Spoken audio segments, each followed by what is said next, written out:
बिस्मिल्लाहिर्रहमानिर्रहीम, अस्सलाम वालेकुम, वेलकम बैक। और जनाब वाला लेक्चर नंबर 2। और ये लेक्चर जो सा है वो एक्चुअली डोमेन नेम सर्विसेज के बारे में था, मगर मैंने ऑलरेडी डीएनएस के बारे में बहुत कुछ पढ़ा दिया है, तो मेरा नहीं ख्याल कि हमें डीएनएस को डिस्कस करने की ज़रूरत है। आप लोगों को पता है डीएनएस क्या है, नेम सर्विस है, नेम टू आईपी रेजोल्यूशन है।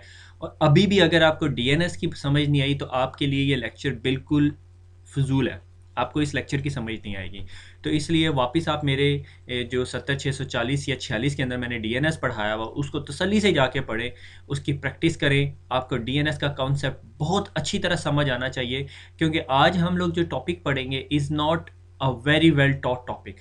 बड़े बहुत सारी जगहों पे अच्छी तरह नहीं पढ़ाया जाता, और एक नई चीज़ है 2008 R2 के अंदर आई है, that is called DNS sec. ये हमारे लोगों के दरमियान या हम लोगों में जो है ओवरऑल वर्ल्ड के अंदर बहुत पुरानी है, यानी बाइंड के जो डीएनएस सर्वर्स हैं उनके अंदर तो बहुत पहले से ये यूज़ हो रही है, मगर माइक्रोसॉफ्ट ने अभी रिसेंटली इसको अडॉप्ट किया है।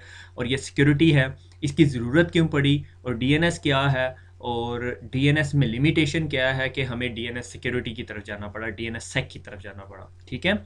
और इस चीज़ को समझने से पहले हमें नॉर्मल डीएनएस ट्रांजैक्शन देखनी पड़ेगी कि नॉर्मल डीएनएस क्यूरी कैसे होती है, और फिर हम इसके बारे में देखेंगे कि ये कैसे होती है। एक बात यहाँ पे मैं आप लोगों को बताता चलूँ कि ये जो लेक्चर की प्रिपरेशन है या लेक्चर का मटेरियल है, ये मैं आपको बताता हूँ कि आपकी बुक में या ना 0 से लेके 100 तक पढ़ाया हुआ है। मैं इसको एक्सेस अप्रोच यानी इसको पढ़ाने की जो अप्रोच है वो 0 to 100 नहीं लेके जाऊँगा, मैं आपको डिफरेंट राउट से लेके जाऊँगा, मगर मैं आपको 200 लेवल तक पढ़ाऊँगा। ठीक है। तो हम जो सा है वो ज़रा बहुत हायर बर्ड आई व्यू यानी ऊंचाई से देखेंगे, और फिर बहुत अंदर क्लोजली जाके देखेंगे। ठीक है।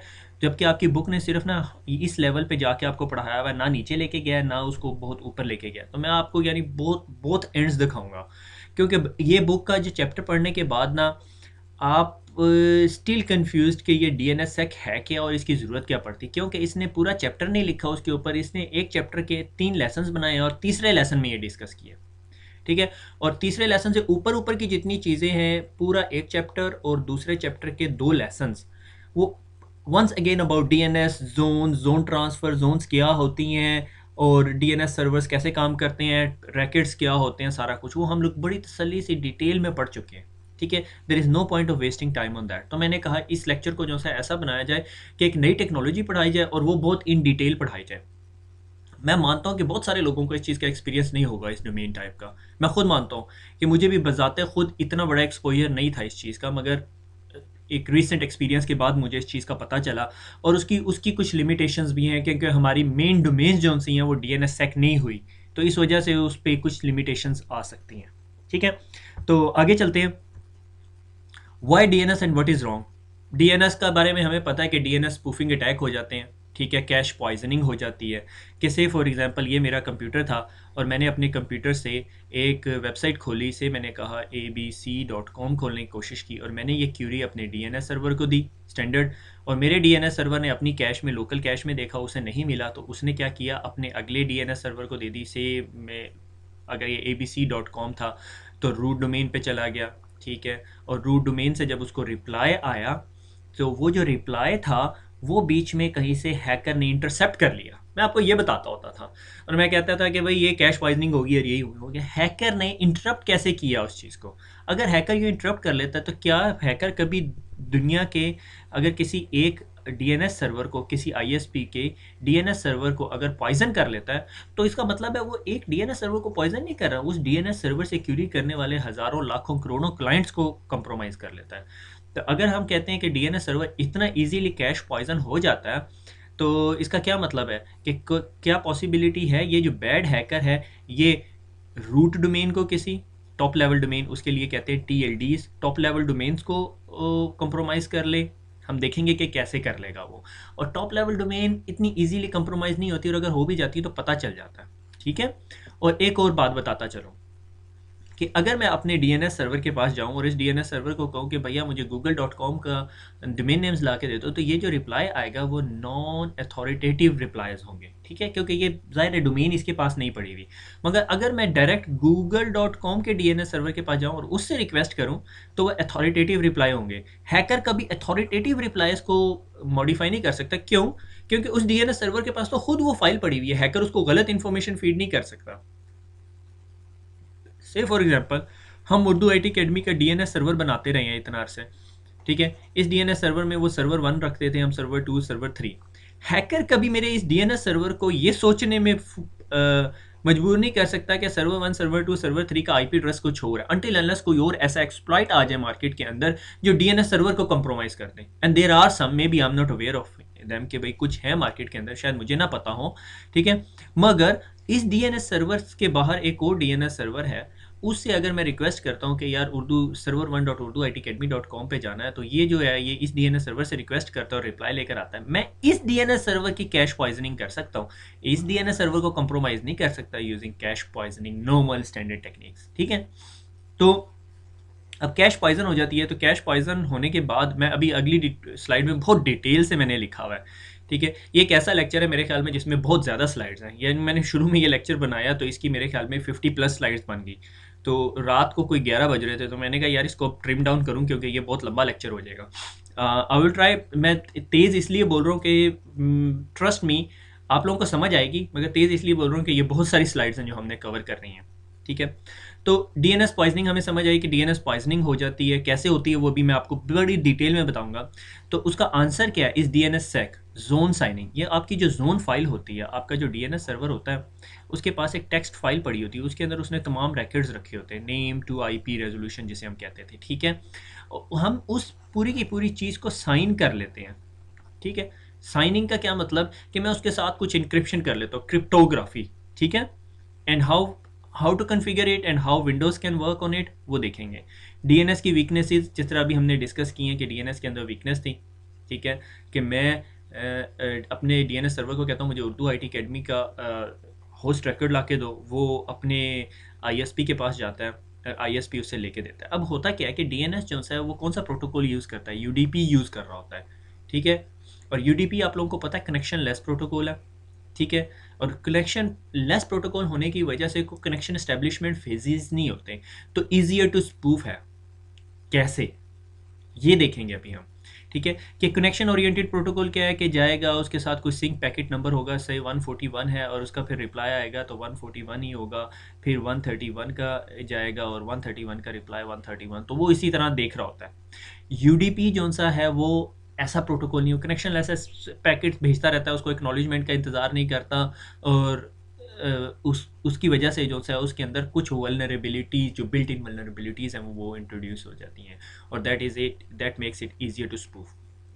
से फॉर एग्जांपल ये डीएनएस सेक नहीं है, मैं नॉर्मल डीएनएस की बात बता रहा हूँ कि मैंने कहा व्हाट इज़ urduitacademy.com, मेरा ये XYZ एक ISP सर्वर था, मैंने उसे रिक्वेस्ट की कि मुझे urduitacademy.com की वेबसाइट पे जाना है और मुझे नेम पता है, आईपी एड्रेस नहीं पता।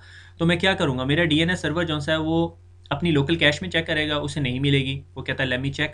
उसने देखा उसे वो वहाँ पे लोकल कैश से नहीं मिला, अब वो क्या करेगा, अपने फॉरवर्डर डीएनएस सर्वर के पास जाएगा। से फॉर एग्जांपल ये उर्दू आईटी अकेडमी के डीएनएस सर्वर के पास चला जाता है या कहीं भी चला जाता है, ठीक है। और what is the IP address of urduitacademy.com, reply me on port number this and my transaction ID is 987। ये याद रखना है आपने, ठीक है, कि डीएनएस सर्वर क्या कहता है कि मुझे पोर्ट नंबर भी दे दो, ट्रांजैक्शन आईडी भी दे दो, ठीक है। अब ये रिक्वेस्ट जो सी है ये डीएनएस सर्वर के पास चली जाएगी, जिस डीएनएस सर्वर को आपके आईएसपी ने आगे अपने अपस्ट्रीम जो डीएनएस सर्वर है उसके पास रखा होगा, अपने पास कॉन्फ़िगर किया हुआ होगा। अब जब ये इस डीएनएस सर्वर के पास जाएगी तो ये डीएनएस सर्वर अपने पास वो आईपी एड्रेस रिजॉल्व करेगा। कैसे करेगा, डिस्कस किया हुआ ऑलरेडी। और उसके बाद ये इस चीज़ का रिप्लाई जो सा है पोर्ट नंबर 2231 और ट्रांजैक्शन आईडी 987 लगा के वापस भेज देगा। अब होगा क्या, मुझे ज़रा ये अपनी इंक मिटा लेने दें। हुआ ये कि उसके पास रिप्लाई आ गया। अब उसने क्या किया, उसने जनाब अब वेट करना शुरू कर दिया। आईएसपी का जो डीएनएस सर्वर था वेट कर रहा है कौन सी पोर्ट पे, 2231 पे, और उस पे किस चीज़ का वेट कर रहा है, ट्रांजैक्शन आईडी 987 का। और ट्रांजैक्शन आईडी 987 का रिप्लाई जब आए 2231 पे तो वो फ़ौरन समझ आएगा कि ये जो रिप्लाई पे जो आईपी एड्रेस है वो एक्चुअली urduitacademy.com का है, क्योंकि उसने रिक्वेस्ट की हुई है। उसने 10-12 रिक्वेस्ट और की होंगी, उनकी ट्रांजैक्शन आईडी डिफरेंट होगी, पॉसिबली उनका पोर्ट नंबर भी डिफरेंट होगा। हम वो देखेंगे कि पोर्ट नंबर कैसे डिफरेंट होता है, क्यों होता है और क्यों करना पड़ता है हमें, ठीक है। अब ये वेट कर रहा है। अब क्या होता है कि इसको रिप्लाई आ जाता है और इसका काम जो है वो इसको रिप्लाई देता है, ये जो डीएनएस सर्वर है, ये जो डीएनएस सर्वर है ये इसको रिप्लाई देता है, और वो अब उस प्रोसेस को, लिसनिंग वाले प्रोसेस को ख़त्म कर देता है, और वो इन्फॉर्मेशन को अपने पास सेव कर लेता है, पॉसिबली कैश में भी सेव कर लेगा, और इसको रिप्लाई कर देगा कि हाँ भैया ये आपका जो IP address, so called IP address जो है 1.1.1.1 था, और आप अब urduitacademy.com की वेबसाइट पे चले जाओ तो ये यूज़र जो है वो 1.1.1.1 पे चला जाएगा। This is how the DNS server work. Standard DNS, कोई परेशानी नहीं है हमें, सारा कुछ मसला हल है। अब हैकर ने जो स्पूफिंग करनी है ना, वो उसने यहाँ पे बैठ के करनी है। वो कैसे करनी है वो अब मैं आपको दिखाता हूँ। DNSSEC, I am sitting here, ठीक है, ये जो जगह है, मैंने अपने ISP को उसी तरह कहा कि भाई XYZ ISP को रिक्वेस्ट की कि मुझे urduitacademy.com के पास जाना है, ठीक है। और अब हैकर ने क्या किया, और मैंने ये रिक्वेस्ट सेंड की उर्दू IT अकेडमी के DNS सर्वर को, और उसके बाद मैं वेट कर रहा हूँ कौन सी पोर्ट नंबर पे 9872231। हैकर ने क्या किया, हैकर ने एक पैकेट बनाया, और उस पैकेट के ऊपर ये डॉजी वेबसाइट का एड्रेस लिख दिया 1.1.1.1, ठीक है, और उसने ये पैकेट का रिप्लाई मेरे DNS सर्वर को भेज दिया, ठीक है। मेरे DNS सर्वर ने रिक्वेस्ट किसे की थी, इसे। रिप्लाई किधर से आना चाहिए था, इधर से, मगर रिप्लाई इधर से नहीं आया। रिप्लाई कहाँ से आ रहा है, यहाँ से। कौन सी पोर्ट पर आ रहा है, जिस पोर्ट पे मैंने रिक्वेस्ट की थी। कौन सी ट्रांजैक्शन आईडी पे आ रहा है, जिस पे मैंने रिक्वेस्ट की थी, ठीक है। और अब क्या होगा, अब मेरे पास जो सा ये स्टील रिकॉर्ड, या स्टील रिकॉर्ड नहीं, डॉजी रिकॉर्ड जो सा, या गलत रिकॉर्ड जो सा, वो मेरे DNS सर्वर के पास उसकी डेटाबेस में सेव हो जाएगा, और मैं यूज़र को उसकी कंप्रोमाइज वेबसाइट पे रिक्वेस्ट भेजूंगा, और वो यूज़र जो से डाइवर्ट हो कि वो हैकर की जो गलत वेबसाइट है उस पर चला जाएगा। आप लोगों को पता है या नहीं, जावा का जो है एक एक्सप्लॉइट आया था, जावा का एक एक्सप्लॉइट आया था कि अगर कोई अपनी जावा की कंप्रोमाइज्ड वेबसाइट के ऊपर चला जाता है और उसके एक्सप्लोरर के अंदर जावा इंस्टॉल्ड है, तो उससे वो जो क्लाइंट मशीन है उसका माइक्रोफोन कंट्रोल कर सकते हैं, कैमरा कंट्रोल कर सकते हैं, और बहुत सारी रियली स्केरी स्टफ, ठीक है। तो बिफोर कि भाई ये DNS सर्वर रिप्लाई करता, हैकर ने मुझे पैकेट भेज दिया। जब हैकर ने मुझे रिप्लाई भेज दिया तो मैं अब इस पोर्ट पे लिसन नहीं करूँगा, ठीक है। थोड़ी देर बाद अगर ये DNS सर्वर मुझे इसी पोर्ट नंबर पे और इसी ट्रांजैक्शन आईडी के साथ मुझे एक्चुअल वेबसाइट का एड्रेस भेजता है, तो मैं उसको कभी नहीं रिसीव करूँगा। मैं कहूँगा भैया मेरे पास रिप्लाई आया, मुझे क्यों तंग कर रहे हैं, ठीक है ना। घर के सारे बंदे घर के अंदर है, कोई बाहर से नॉक कर रहा है तो घर का बंदा नहीं आया, कोई और बाहर का बंदा है, तो हम इग्नोर कर देंगे उसे, ठीक है ना। वो कहते हैं पापा घर में नहीं है, कह रहे हैं वो पापा कह रहे हैं पापा घर में नहीं है। एनीवे, तो जनाब ये हैकर ने मुझे रिप्लाई भेज दिया था। This is how the hacker hacks the system. I am sitting here, ठीक है, और मैं जो है वो कंप्रोमाइज़ हो गया। अब सवाल ये पैदा होता है, ये जो ट्रांजैक्शन आईडी और 987 है, ये हैकर ने कैसे गेस किया। बिल्कुल आपकी बात सही है कि ट्रांजैक्शन आईडी और ये जो पोर्ट नंबर है ये हैकर वाकई गेस नहीं कर सकता, ठीक है। मगर अब देखते हैं कि क्या है वो ट्रांजैक्शन आईडी क्या होती है और पोर्ट नंबर क्या होती है। ट्रांजैक्शन आईडी एक रैंडम नंबर होता है, पोर्ट नंबर क्या होती है हमें पता है, 65,535 पोर्ट्स हैं, ठीक है। 1997 से पहले, ठीक है, माइक्रोसॉफ्ट के लिए थोड़ा सा और अरसा आगे ले जाए 2003 तक, ठीक है, ट्रांजैक्शन आईडी रैंडम नहीं हुआ करती थी, ठीक है। तो फिर एक RFC निकली और उसने ये कहा कि ट्रांजैक्शन आईडी जो सा है उसको रैंडमाइज ना किया जाए, उसको रैंडमाइज कर दिया जाए, ठीक है। तो फिर क्या हुआ, माइक्रोसॉफ्ट ने क्या किया, माइक्रोसॉफ्ट ने जो सा है वो ट्रांजैक्शन आईडी रैंडमाइज नहीं रखी। माइक्रोसॉफ्ट क्या करती थी, माइक्रोसॉफ्ट 1 2 3 4 5 6 यानी यूं सीक्वेंस नंबर चला रही होती थी। बाइंड वगैरह जो उनसे थे या था, और नॉन माइक्रोसॉफ्ट जो वेंडर्स थे उनकी ट्रांजैक्शन आईडी डिफरेंट होगी। तो 1997 के बाद DNS सर्वर को काफ़ी सिक्योर करना शुरू कर दिया। पहले जो ट्रांजैक्शन आईडी थी वो सीक्वेंस में होती थी माइक्रोसॉफ्ट के अंदर। पोर्ट नंबर्स भी बहुत लिमिटेड होती थी, लाइक स्टैंडर्ड पोर्ट नंबर 53 है और सम अदर पोर्ट्स जो स्टैंडर्ड पोर्ट्स थी उसके ऊपर काम करता थे। मगर फिर माइक्रोसॉफ्ट ने जो सा है 2008 के अंदर, जो रफली 2008 के अंदर DNS सॉकेट पूलिंग का कॉन्सेप्ट दिया और पोर्ट रेंडमाइजेशन का कॉन्सेप्ट दिया। अगर आपके पास कोई DNS सर्वर पड़ा हुआ है, अगर आपके पास बाइंड का सर्वर पड़ा हुआ है, कोई मसला नहीं है, वो पोर्ट रेंडमाइजेशन करता था, बहुत पहले से करता था। मगर आपके पास अगर माइक्रोसॉफ्ट विंडोज़ का कोई सर्वर पड़ा हुआ है जो DNS सर्वर के तौर पे काम कर रहा है, तो आपने मेक श्योर करना है उसके अंदर ये सिक्योरिटी अपडेट पैच हुआ है। उसने क्या किया कि ये जो ट्रांजैक्शन आईडी है इसको रेंडमाइज कर दिया, ठीक है, और ये जो पोर्ट नंबर्स हैं वो भी नॉन सिक्वेंशियल कर दी। पहले माइक्रोसॉफ्ट की पोर्ट्स सिक्वेंशियल हुआ करती थी। जुलाई 2008 से पहले, जून जुलाई की बात है मेरे ख्याल में, मई नहीं है, ये मुझे मई काट देना चाहिए, जून जुलाई की बात थी। जून जुलाई के अंदर जो विंडोज़ की जो पोर्ट नंबर्स थी वो रेंडमाइज नहीं थी। ठीक है, ये बाद में फिर माइक्रोसॉफ्ट ने उसे रेंडमाइज किया, पोर्ट नंबर रेंडमाइज होगी और ट्रांजैक्शन आईडी रेंडमाइज होगी। पहले ट्रांजैक्शन आईडी क्या थी? सीक्वेंशियल थी। तो हैकर के लिए उस चीज़ को गैस करना बहुत आसान था कि हैकर इसको पहले क्यूरी करता था, उसे पता चला सीक्वेंस नंबर 20 था, अगले वो पैकेट जो है वो सीक्वेंस नंबर 21, उसे समझ आ जाएगा ये 21, 22 और 23 यूज़ कर लेगा सीक्वेंस नंबर। अच्छा, से फॉर एग्जांपल मैंने कहा कि यार चलो ट्रांजैक्शन आईडी रेंडमाइज होगी, पोर्ट नंबर भी से फॉर एग्जांपल बहुत ज़्यादा हो गए। एक्चुअली माइक्रोसॉफ्ट ये 65,000 पोर्ट्स का ऑप्शन नहीं देता। डीएनएस सॉकेट पुलिंग, आपको याद है हमने डीएनएस में पढ़ा था कि जब डीएनएस सर्वर रिप्लाई कर रहा होता है तो अपनी वो पोर्ट नंबर जो है वो मॉडिफाई कर देता है, रेंडमाइज कर देता है। मगर वो एक्चुअली माइक्रोसॉफ्ट के पास 65,000 तक का ऑप्शन नहीं होता। माइक्रोसॉफ्ट उसे ना जो है 2500 मेरे ख्याल में पोर्ट्स जो सी हैं वो यूज़ करता है, मगर दे आर स्टिल 2500 पोर्ट्स बहुत ज़्यादा हैं किसी हैकर के लिए मॉडिफाई करने के लिए, गैस करने के लिए कि उसे पता हो कि ये ट्रांजैक्शन आईडी और ये पोर्ट नंबर है। ठीक है, that's not a easy guess. ठीक है, but it is not impossible as well. क्यों नहीं इम्पॉसिबल, वो भी मैं दिखाता हूँ। मैं ज़रा वीडियो यहाँ पे भी पॉज करता हूँ। मुझे याद आया कि मैंने अभी तक सर्वर ऑन नहीं किया, पहले मुझे सर्वर ऑन कर लेने दें।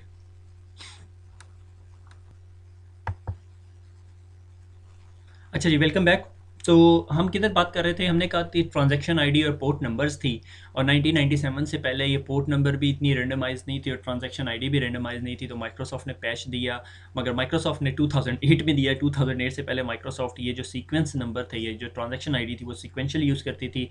जुलाई 2008 तक अगर आपका सर्वर पैच है तो आपको परेशान होने की ज़रूरत नहीं, आपका सर्वर जो है वो रेंडमाइज्ड है।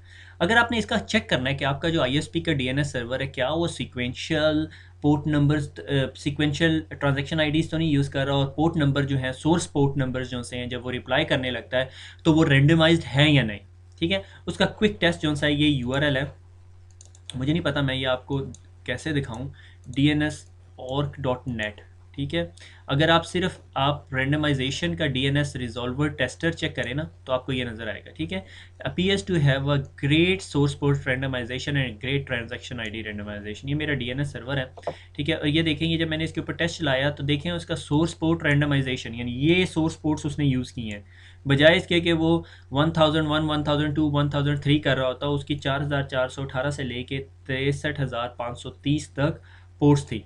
ठीक है, और ये बहुत अच्छी रेंडमाइजेशन है एज़ पर स्टैंडर्ड। ठीक है, और इसी तरह अगर आप ट्रांजैक्शन आईडी रेंडमाइजेशन देखें तो ये देखें, ये 719 से लेके 64,508 तक है, यानी ये बहुत ज़्यादा रेंडमाइजेशन कर दी। ये सैंपल दिखा रहा है आपने उसे, इस सारे प्रोसेस को उसने सैंपल किया हुआ है यहाँ पे। तो ये देख रहे हैं, ये रेंडमाइजेशन होगी। अब जब रेंडमाइजेशन होगी तो क्या होगा? जब ये रेंडमाइजेशन हो जाएगी तो क्या होगा कि हैकर के लिए वो पोर्ट नंबर और ट्रांजैक्शन आईडी का कॉम्बिनेशन ढूंढना जिस पे मेरा डीएनएस सर्वर वो कान लगा के बैठा हुआ है।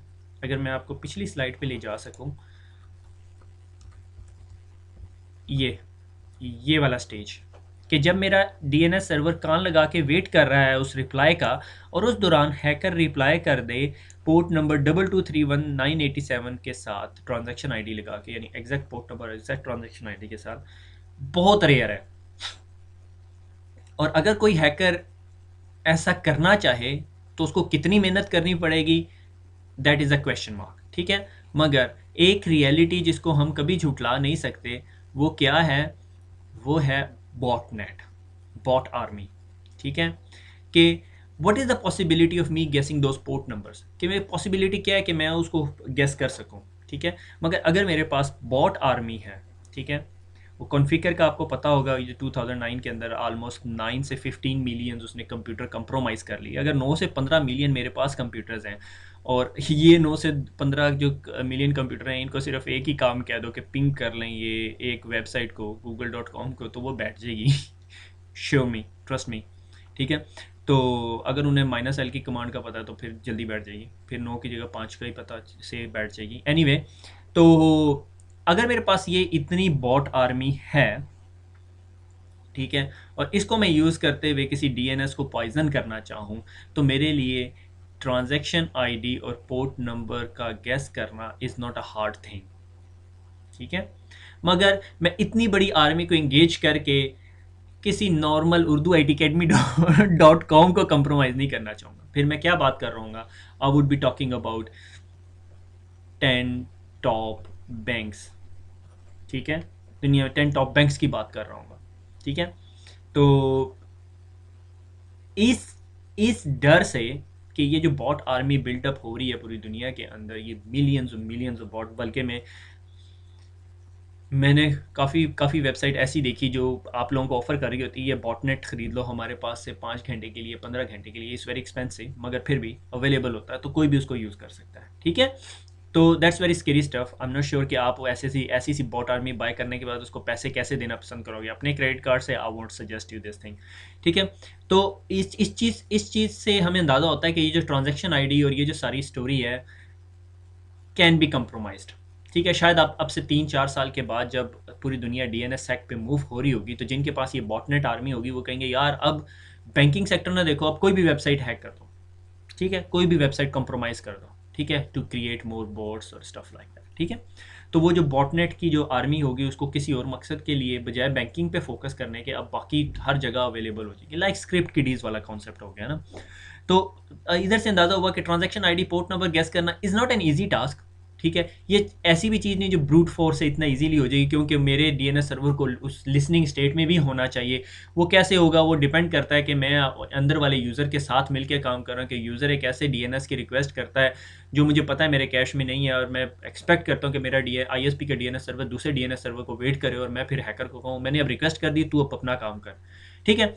Different ways how the different community works, ठीक है। तो आपको अंदाज़ा हो गया कि डीएनएस सर्वर कितना सिक्योर है और उसके अंदर कंप्रोमाइजेशन जो सी कंप्रोमाइज़ होने की पॉसिबिलिटी क्या है, कि सिर्फ हमारे पास दीज आर द 2 ऑप्शंस, कि ये हमारी लाइफ लाइन है।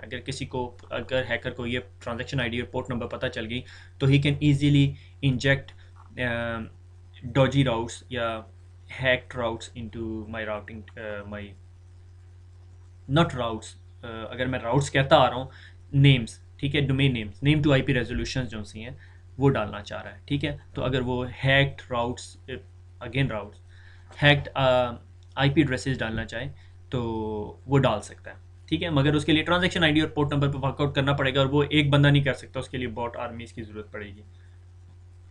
और अगर मैं कहूँ 1000 में से कितने लोगों के पास बॉट आर्मी है, तो मेरे ख्याल में 1000 में से एक के पास भी नहीं, ठीक है। तो वो लाखों पे चली जाती बात, ठीक है। तो इतनी ज़्यादा नहीं, मगर फिर भी पॉसिबिलिटी है। एनीवे, सो ओल्डन डेज़ के जो नेटवर्क्स थे वो क्या थे, ओल्डन डेज़ में जितने भी प्रोटोकॉल यूज़ होते थे वो क्या थे, नॉर्मल प्रोटोकॉल थे, और वो ट्रस्ट वर्दी थे, ट्रस्ट करते थे, और उस पर कोई वायर टैपिंग का कॉन्सेप्ट नहीं था। लाइक एफटीपी, हमें एफटीपी के अंदर प्लेन पासवर्ड्स जा रहे हैं, टेलनेट के अंदर, एचटीटीपी के अंदर, मगर अब जो से वर्ल्ड है वो वाइब्रेंट हो गया, और हमें जो से है वो सिक्योर नेटवर्क एसएफटीपी के कॉन्सेप्ट्स आ गए हैं, एसएसएच की बात करने लगे हैं हम, और एचटीटीपीएस की बात करने लगे हैं, ठीक है। अब एक नई टर्म पढ़ते हैं। हमने ये देख लिया कि डीएनएस सर्वर क्या है, हमें वो ऑलरेडी पता था। हमने देख लिया कि डीएनएस सर्वर का जो पॉइजनिंग होती है वो कैसे हो रही है, और उसके अंदर क्या लिमिटेशन है, और उस लिमिटेशंस को हैकर्स जो से हैं वो कैसे एक्सप्लॉइट करते हैं। और अगर बॉट आर्मीज इतनी बड़ी हो रही हैं तो it's not a hard job for them to compromise anything, ठीक है। अब अगर मैं डीएनएस जोन की बात करता हूँ, जो डीएनएस की एक डेटाबेस है, अगर मैंने कहा ये मेरा डीएनएस सर्वर है और उसके अंदर एक डेटाबेस पड़ी हुई है, और इस डेटाबेस के अंदर नेम टू आईपी रेजोल्यूशन पड़ी हुई है, हर रिकॉर्ड जो एक रिकॉर्ड है that is called resource record, ठीक है। वो क्या हो सकता है, ए रिकॉर्ड हो सकता है, डबल ए रिकॉर्ड, जिसे टेट्रा रिकॉर्ड कहते हैं, ये IPv6 के लिए यूज़ होता है, ये IPv4 के लिए यूज़ होता है, ठीक है। अगर name to IP resolution, C name, canonical name, exchange name, server, start of authority, ये different type of resource record है, ठीक है। और let me see simple zone file, ये सिंपल एक जोन फाइल है, ठीक है, जो आपकी डेटाबेस के अंदर पड़ी हुई होती है, आपकी डीएनएस सर्वर के अंदर पड़ी होती है। आपका डीएनएस सर्वर इस पे चल रहा होता है कि ये आपका नेम सर्वर है server1.urduitacademy.com, और ये सर्वर 1 है, उसका ए रिकॉर्ड है 192.168.1.1। अगर कोई कहता है मैंने सर्वर 1 के ऊपर जाना है, server1.urduitacademy.com, तो इस नेम सर्वर के पास भेजेगा और वो बताएगा सर्वर 1 जो सा है वो ये है, ठीक है। ये सिंपल डीएनएस जोन फाइल है, ठीक है, ये डीएनएस की बात कर रहे हैं अभी हम डीएनएस सेक के ऊपर नहीं गए। ठीक है, अब आगे क्या होता है, अब हमने इसको सिक्योर करना है। ठीक है, हम इस डीएनएस सर्वर से कंप्रोमाइज़ होने के डर से बहुत स्केर्ड हैं, हमें डर है कि हमारा डीएनएस सर्वर कंप्रोमाइज़ ना हो जाए। तो हम क्या करते हैं, हम चाहते हैं कि हमारे डीएनएस सर्वर के को ये जो हैकर जो सा है वो ट्रांजैक्शन आईडी और इस तरह की लिमिटेशन से हम आज़ाद करा लें अपने आप को। ठीक है, उसके लिए मैं क्या करूँगा, मेरे पास जो रिसोर्स रिकॉर्ड होगा ना, ठीक है, उसको मैं साइन कर लूँगा। यानी ये जो रिसोर्स रिकॉर्ड है, यानी ये पूरे का पूरा मेरे पास एक रिसोर्स रिकॉर्ड है। ठीक है, से मैंने कहा ये मेरे पास पूरे का पूरा एक रिसोर्स रिकॉर्ड है, इसके साथ मैं एक सिग्नेचर लगा देता हूँ। ठीक है, मैंने कहा ये जी सिग्नेचर हो गया।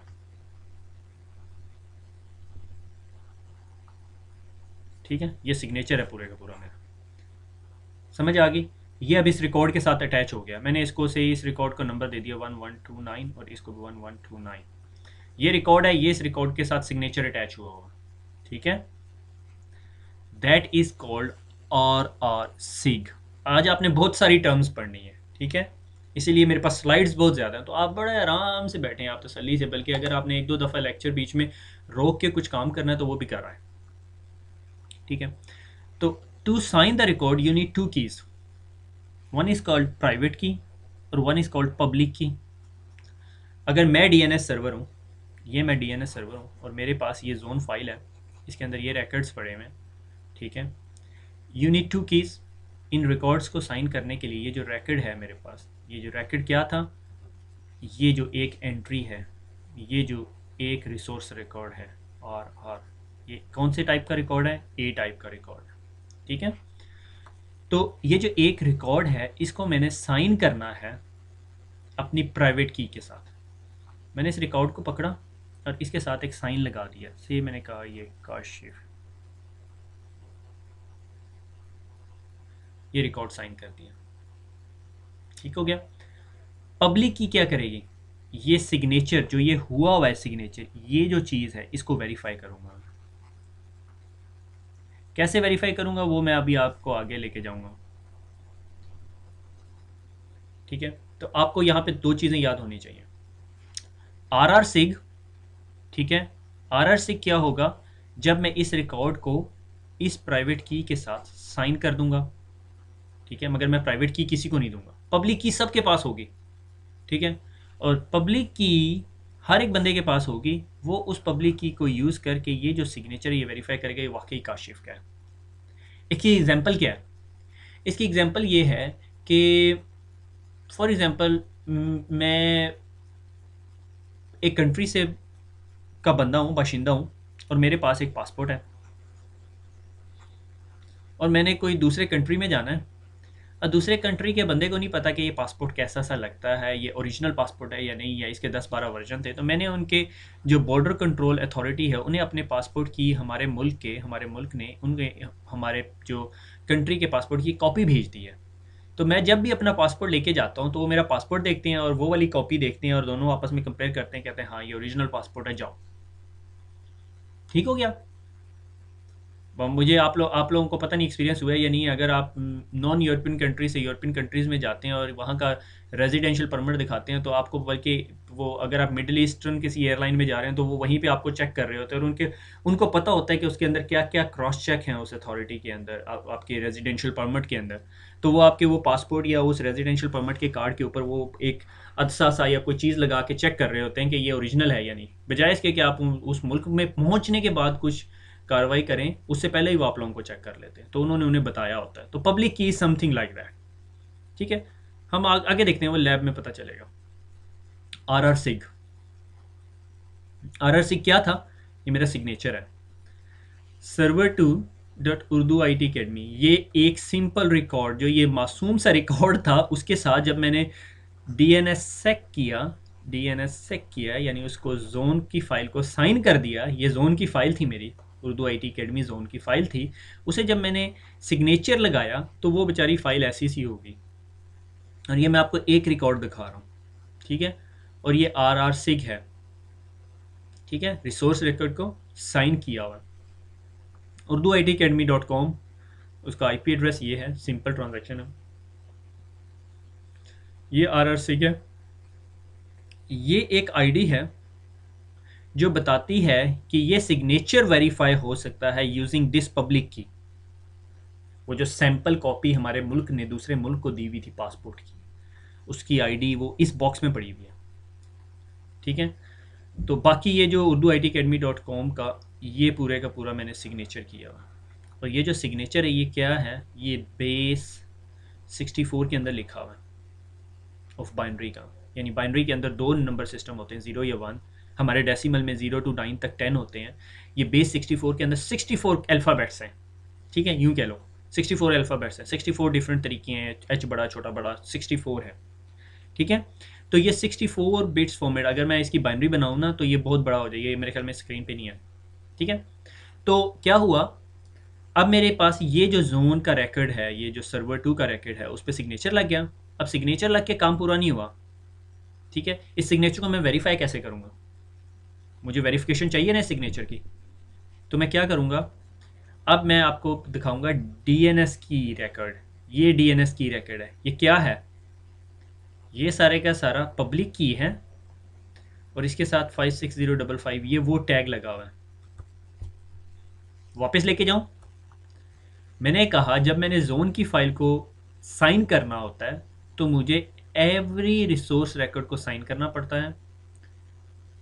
और वो उसको क्या कहते हैं, सिग्नेचर को क्या कहते हैं, हर रिसोर्स रिकॉर्ड के सिग्नेचर को आर आर सिग कहते हैं। ठीक है, और to sign the record you need two keys. One is the private key. Private key को यूज़ करके मैं ये आर आर सिग बनाता हूँ, मगर प्राइवेट की किसी को दूंगा नहीं, इसलिए मैं उसे अपने जोन में नहीं रखता। और पब्लिक की क्या होती है, जो डीएनएस की होती है। ठीक है, ये याद रखने कॉन्सेप्ट, अगर ये आपके भूल गए तो ये आपको ये टॉपिक समझ नहीं आएगा। और ये वो टॉपिक है जो हर कोई नहीं जानता। मैं आपके साथ शर्त लगाने के लिए तैयार हूँ, आप ये टॉपिक पढ़े, इसकी लैब करें। लैब कोई इतनी बड़ी चीज़ नहीं है, 2 कमांडें हैं, दैट्स इट।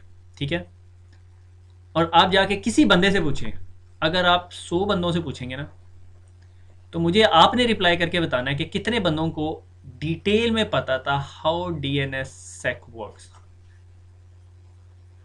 मुझे पिछले दिनों एक कुछ लोगों से, आपको पता सोशल नेटवर्किंग टाइप की चीज़, मगर not literally a Facebook, I am not a big fan of it. ठीक है, तो मुझे उनसे बात करने का मौका मिला and they were working in a servers environment for a long long time. वैसे ही बात होगी डीएनएस सर्वर की, मैंने कहा do you know anything about DNS sec?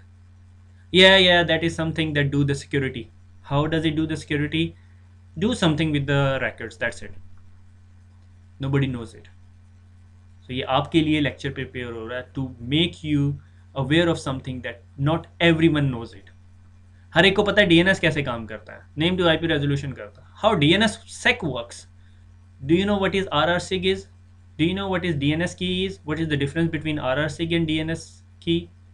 Nobody knows it, only you know it now. Okay, तो इसीलिए ये मैं आपको इसलिए बता रहा हूँ ताकि आप कंसंट्रेट करें। हमने क्या किया, डीएनएस की जो फाइल थी उसको अब साइन कर दिया। जब हम साइन करने की बात करते हैं तो हमारे पास एक प्राइवेट की होनी चाहिए, एक पब्लिक की होनी चाहिए। प्राइवेट की क्या होती है, जो प्राइवेटली मेरे पास होती है और सिर्फ मैं ही उसे साइन कर सकता हूँ और किसी को वो अथॉरिटी नहीं होती उससे साइन करने की। और जाहिर है जोन अगर मेरी है तो मैं ही उसे साइन करूँगा ना, urduitacademy.com की डोमेन मैं साइन करूँगा। ठीक है, और डीएनएस की क्या है, जो पब्लिक की है। ठीक है, ये मेरे पास ये रैकेट पड़े हुए हैं, मेरी जोन में ये रैकेट पड़े हुए हैं, तो मेरे पास ये प्राइवेट की है और उससे मैं साइन करता हूँ। और पब्लिक की है जो ये वेरीफाई करती है, वो सबके पास है, पूरी दुनिया के पास वो की है। वो सिर्फ उस की से ये वेरीफाई करेंगे क्योंकि उस की के ऊपर वही सैंपल पासपोर्ट पड़ा हुआ है, तो वो देख के देखेंगे कि अच्छा ये इसी के लिए यूज़ होता है। तो आपकी जोन फाइल स्वेल हो जाएगी, यानी जब आप डीएनएस चेक कर रहे होंगे तो आपकी जो जोन फाइल है वो बहुत बड़ी हो जाएगी। ठीक है, तो आपके जो सर्वर 2 का रिकॉर्ड है उसके साथ ये सिग्नेचर आ गया और सिग्नेचर को वेरीफाई करने के लिए ये आपके पास डीएनएस की आ गई। ये आपकी पब्लिक की है, ये याद रखनी है क्योंकि ये डीएनएस की अभी आगे बहुत लंबी स्टोरी चलेगी।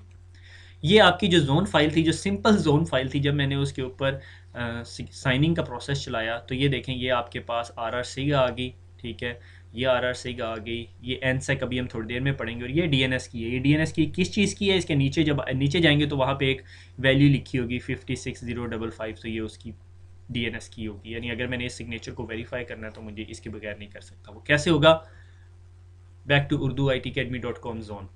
ठीक है, वापस आगे, ये उर्दू आई टी अकेडमी की जोन है, ठीक है, यानी ये सॉर्ट ऑफ मेरा डीएनएस सर्वर समझ लो। ये मेरा आईएसपी का डीएनएस सर्वर है। मैंने इसको यहाँ से पीछे से कोई रिक्वेस्ट की है कि मैंने Urdu I T academy .com पे जाना है, क्योंकि मैं आजकल उनका MCITP की सीरीज़ पढ़ रहा हूँ, जो कि कोई पढ़ना पसंद नहीं करता, मगर मैं पढ़ रहा हूँ क्योंकि मुझे पता चल रहा होता है कितने लोग पढ़ रहे हैं। एनीवे तो मेरा आईएसपी अब रिक्वेस्ट करता है ओवर द इंटरनेट, ये इंटरनेट है, ठीक है। मैं इसके ऊपर बहुत ज़्यादा ड्राइंग नहीं करूँगा क्योंकि इसके ऊपर मैंने खुद बहुत ज़्यादा ड्राइंग की हुई है, ठीक है। तो क्या होगा, मेरा आईएसपी रिप्लाई डिमांड करेगा ए रैकेट, और मेरे आईएसपी को एक ए रैकेट मिल जाएगा, ठीक है। ए रैकेट वही सिंपल डीएनएस की क्यूरी। मैंने कहा मुझे Urdu I T academy .com पे जाना है, वो बताएगा 10.10.10.10 पे चले जाओ, मुझे ये रिप्लाई आ गया, ये पूरे का पूरा ए रिकॉर्ड मेरे आईएसपी के पास आ गया। यानी ये एक डीएनएस सर्वर है और एक ये डीएनएस सर्वर है, ये मेरा पब्लिक डीएनएस सर्वर है, यानी ये डोमेन मेरा आईएसपी का डीएनएस सर्वर है, ये उर्दू आई टी अकेडमी का डीएनएस सर्वर है, जो भी Urdu I T academy domain का डीएनएस सर्वर है। ये जब मुझे रिप्लाई करेगा तो मैं ये रिसोर्स रिकॉर्ड, ये रिसोर्स रिकॉर्ड है ना, आर है, रिसोर्स रिकॉर्ड है, इसको मैं हैश करूँगा। हैश क्या होता है कि मैं से फॉर एग्जांपल एक फ़ाइल पकड़ूँ, MD5 का हैश, अक्सर हैश इंटरप्रेटर टाइप की चीज़ें मिलती हैं। हैश आपको इंक्रिप्शन नहीं करके देता, don't take it like that. Hash ये काम नहीं करेगा। हैश क्या करेगा, इस फाइल के ऊपर एक फंक्शन परफॉर्म करेगा और उसके बदले में आपको से फॉर एग्जांपल 20 डिजिट की या 20 नंबर की स्ट्रिंग दे देगा, ABCDM0 स्टार छोटी bracket parenthesis square bracket plus equal to 10F G and ये वैल्यू दे दी। दुनिया में जितनी मर्जी फाइलें आप उठा लें, उन पे हैश परफॉर्म करें, कभी भी ये वैल्यू नहीं आएगी। That is the beauty of hash. मगर आपके पास अगर ये हैश होगा, ठीक है, और इस हैश से आप ये दोबारा रिसोर्स रिकॉर्ड बनाना चाहेंगे, वो नहीं कर सकेंगे आप। और इस रिकॉर्ड का दोबारा आप हैश परफॉर्म करेंगे, इस रिकॉर्ड का दोबारा आप हैश परफॉर्म करेंगे, आपको एग्जैक्टली यही चीज़ मिलेगी। आपने देखा होगा अगर आप अक्सर इंटरनेट की वेबसाइट पे जाएं और वहाँ से कोई फाइल डाउनलोड करना चाहें, तो वो बताता है इस फाइल का जो हैश वैल्यू है वो ये है, वहाँ हैश लिखा हुआ होता है। वो क्यों लिखा हुआ होता है, ताकि जब आप फाइल डाउनलोड कर लें उसके बाद उस पर आप हैश रन करें तो जो वैल्यू आए आप उसे वेरीफाई करेंगे, वेबसाइट पे भी यही वैल्यू थी, इसका मतलब आपने ओरिजिनल फाइल डाउनलोड की है। अगर आप में से किसी को एक्सपीरियंस नहीं हुआ, आप सारे टोरेंट यूज़ करते हैं, तो फिर मैं कुछ नहीं कह सकता, ठीक है।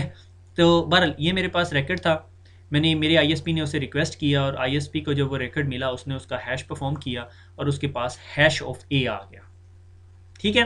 अब आगे चलते हैं। अब क्या होगा, अब वो कहता है hold on, here is another copy of a record that is RR सिग।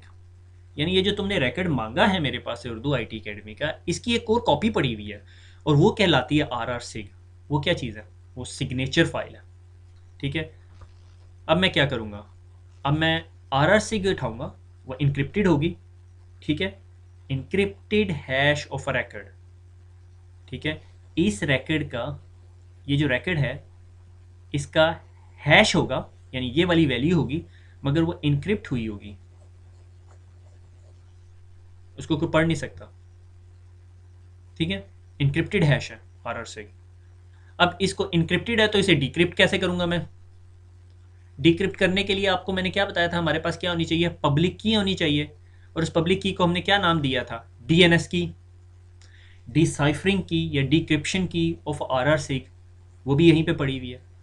तो क्या होगा कि मेरा DNS सर्वर मुझे RR सिग का रिकॉर्ड देगा और DNS की भी देगा, और DNS की को मैं कैसे आइडेंटिफाई करूँगा, क्योंकि RR सिग के साथ लिखा हुआ होता है कि इसकी DNS की क्या है, वो जिस तरह मैंने आपको पिछली स्लाइड में दिखाया था कि उसके साथ एक वैल्यू लिखी होती है कि इस रिकॉर्ड को, जो मैंने रिकॉर्ड को इनक्रिप्ट किया है, जो DNS सर्वर जो अथॉरिटी है जिसने इनक्रिप्ट किया है, वो ही डिसाइफर कर सकता है। उसने उसके लिए पब्लिक की दे दी। से फॉर एग्जांपल अगर एक बैंक का एग्जेक्टिव है या कोई बड़ी अथॉरिटी है, वो जब साइन करता है तो वो कहता है जी मैं ग्रीन इंक से साइन करूँगा, और वो ग्रीन इंक सिर्फ उसी पेन में है जो उसके पास है। उस ग्रीन इंक को वेरीफाई करने के लिए, से फॉर एग्जांपल हमारे पास एक गिलास है जिससे हम वेरीफाई करते हैं यार ये रियल ग्रीन इंक है, ये कोई कम्बिनेशन के साथ नहीं बनी हुई, दैट इज़ कॉल्ड पब्लिक की। तो मैंने ये पब्लिक की, वो ग्रीन इंक तो यहाँ पर नहीं होगी, वो ग्रीन पेन भी नहीं होगा क्योंकि वो तो प्राइवेट है, वो कहीं पर भी नहीं ट्रांसफ़र होगा, यहाँ तो हम ट्रांसफ़र कर रहे हैं। तो RR सिग आया और मेरे पास की भी है, मैंने उसे डिसाइफर किया, मेरे पास क्या आ गया, हैश ऑफ ए। अब मैं क्या करूँगा, इन दोनों हैश को क्या करूँगा, वेरीफाई करूँगा, ये दोनों एक दूसरे से मिलते हैं, जब ये दोनों एक दूसरे के इक्वल हो जाएंगे तो मैं समझ आऊंगा यार ये जो रैकेट इसके पास डीएनएस सर्वर के पास पड़ा हुआ था, जो डीएनएस सर्वर से मैंने वेरीफाई किया था, ये रैकेट बिल्कुल जेन्युइन है। ठीक हो गया? जेन्युइन इन अ सेंस कि ये जो जोन फाइल है, ये जो पूरी की पूरी जोन फाइल है, ये वाली जोन फाइल है, ठीक है, ये इंटैक्ट है। यानी इसके अंदर किसी बंदे ने जाके, यानी किसी हैकर ने जाके इस जोन फाइल के अंदर इस 10 को 100 नहीं किया, क्योंकि अगर इसको 100 करेगा तो इसका हैश की वैल्यू कुछ A1 आ जाएगी, मगर इन चीज़ों को तो वो चेंज नहीं कर सकता, ठीक है, क्योंकि ये तो सिग्नेचर किससे होता है, वो ग्रीन पेन से हुआ है, ठीक है, और इनक्रिप्ट हुआ है। अगर इनक्रिप्शन को चेंज करेगा, इनक्रिप्शन नहीं रहेगी, ठीक है। और इसकी पब्लिक की को जो मर्जी करता फिर पब्लिक की भी काम नहीं करेगी। तो जब डी साइफर होके हैश बनेगा तो ये A1 के इक्वल नहीं होगा और ये काम नहीं चलेगा। तो इससे क्या हमने वेरीफाई किया कि ये उर्दू IT अकेडमी का जहाँ से मुझे रिप्लाई आ रहा है, जिस जोन से रिप्लाई आ रहा है, वो जोन इंटेक्टेड है। बस अभी तक आप समझ रहे ले जी DNS सैक खत्म हो गया, जान छुट गई। अभी DNS सैक का आपने 10% पढ़ा, ठीक है। अब इसका साइड इफेक्ट क्या है? आपकी नॉर्मल DNS की क्यूरी किधर तक थी? अगर मैं ये सारी इंक रिमूव कर दूं तो आपकी DNS सैक की जो स्टोरी थी वो यहाँ तक थी, नॉर्मल DNS की ट्रांजैक्शन। ये सारी चीज़ें एक्स्ट्रा हो रही हैं, this one, this one, this one, this one, this one, this one, ठीक है। तो ये सारे स्टेप एक्स्ट्रा होने का क्या मतलब है? स्लो स्पीड है, जोन का साइज बहुत बड़ा हो गया। थिंक ऑफ अ जोन, दुनिया की सबसे बड़ी जोन कौन सी है? .com। मैंने ये लेक्चर रिकॉर्ड करने से एक घंटा पहले, यानी ये इन्फॉर्मेशन 24 घंटे से ज़्यादा ओल्ड नहीं है, 24 घंटे भी मुश्किल से, क्योंकि मैंने रात को स्लाइड्स बनाई है, इन्फॉर्मेशन वेरीफाई की है। कॉम की रिकॉर्ड टाइप बताता हूँ मैं कितने हैं, अभी हम आगे जाके देखेंगे कॉम के अंदर कितनी रिसोर्स रिकॉर्ड्स हैं, सिर्फ डोमेन नेम्स, ठीक है। तो आपको अंदाज़ा हो जाएगा कि जब हम DNSSEC की बात कर रहे हो तो कितनी बड़ी है। और अभी तक कॉम डोमेन को I can I don't know how to I can not I can ने जो है वो साइन नहीं किया अभी तक। ये .com की डोमेन साइन नहीं है। This is the biggest hurdle कि रूट या टॉप लेवल डोमेन साइन नहीं कर रही, ठीक है, क्योंकि बिगर जॉब है, बिगर रिस्क है, ठीक है। वेरी साइन चला रही है मेरे ख्याल में ये ना, ठीक है। तो नीचे वाले लोग कहते हैं हम क्यों करें जब कॉम साइन नहीं है, क्योंकि ये तो पूरी की पूरी चेन के साथ चलेगी। अभी चेन तो मैंने आपको पढ़ाई नहीं है, सिर्फ मैंने अभी आपको रैकेट ट्रांजैक्शन बताई है कि मैंने एक DNS सर्वर को कहा, DNS सर्वर ने मुझे हैश दे दिया, रिकॉर्ड दे दिया, मैंने उसका हैश कर लिया, फिर मैंने उसी रिकॉर्ड के सिग्नेचर मालूम किया, उसके सिग्नेचर को उसी उधर पड़ी हुई पब्लिक की से जो है डिसाइफर किया और मेरे पास हैश आया। मैंने वेरीफाई कर लिया कि ये जो ट्रांजैक्शन के दौरान किसी ने 2 नंबरी नहीं की इस रिकॉर्ड के साथ कि यहाँ पे 110 कर दिया हो, यहाँ पे 100 कर दिया हो और मुझे किसी डॉजी वेबसाइट पे लेके जा रहा हूँ, ठीक है। यहाँ तक ठीक है, मगर इन सारे प्रोसेस से क्या होगा कि स्लो स्पीड होगी और जोन साइज बड़ा हो जाएगा। और बिगेस्ट जोन क्या है? कॉम। और अभी तक वो साइन नहीं हुई। मैं बड़ी ढूंढने की कोशिश की कि कब तक हो जाएगी साइन, मुझे कोई इन्फॉर्मेशन नहीं मिली। Maybe if you know about it. अब आगे चलते हैं।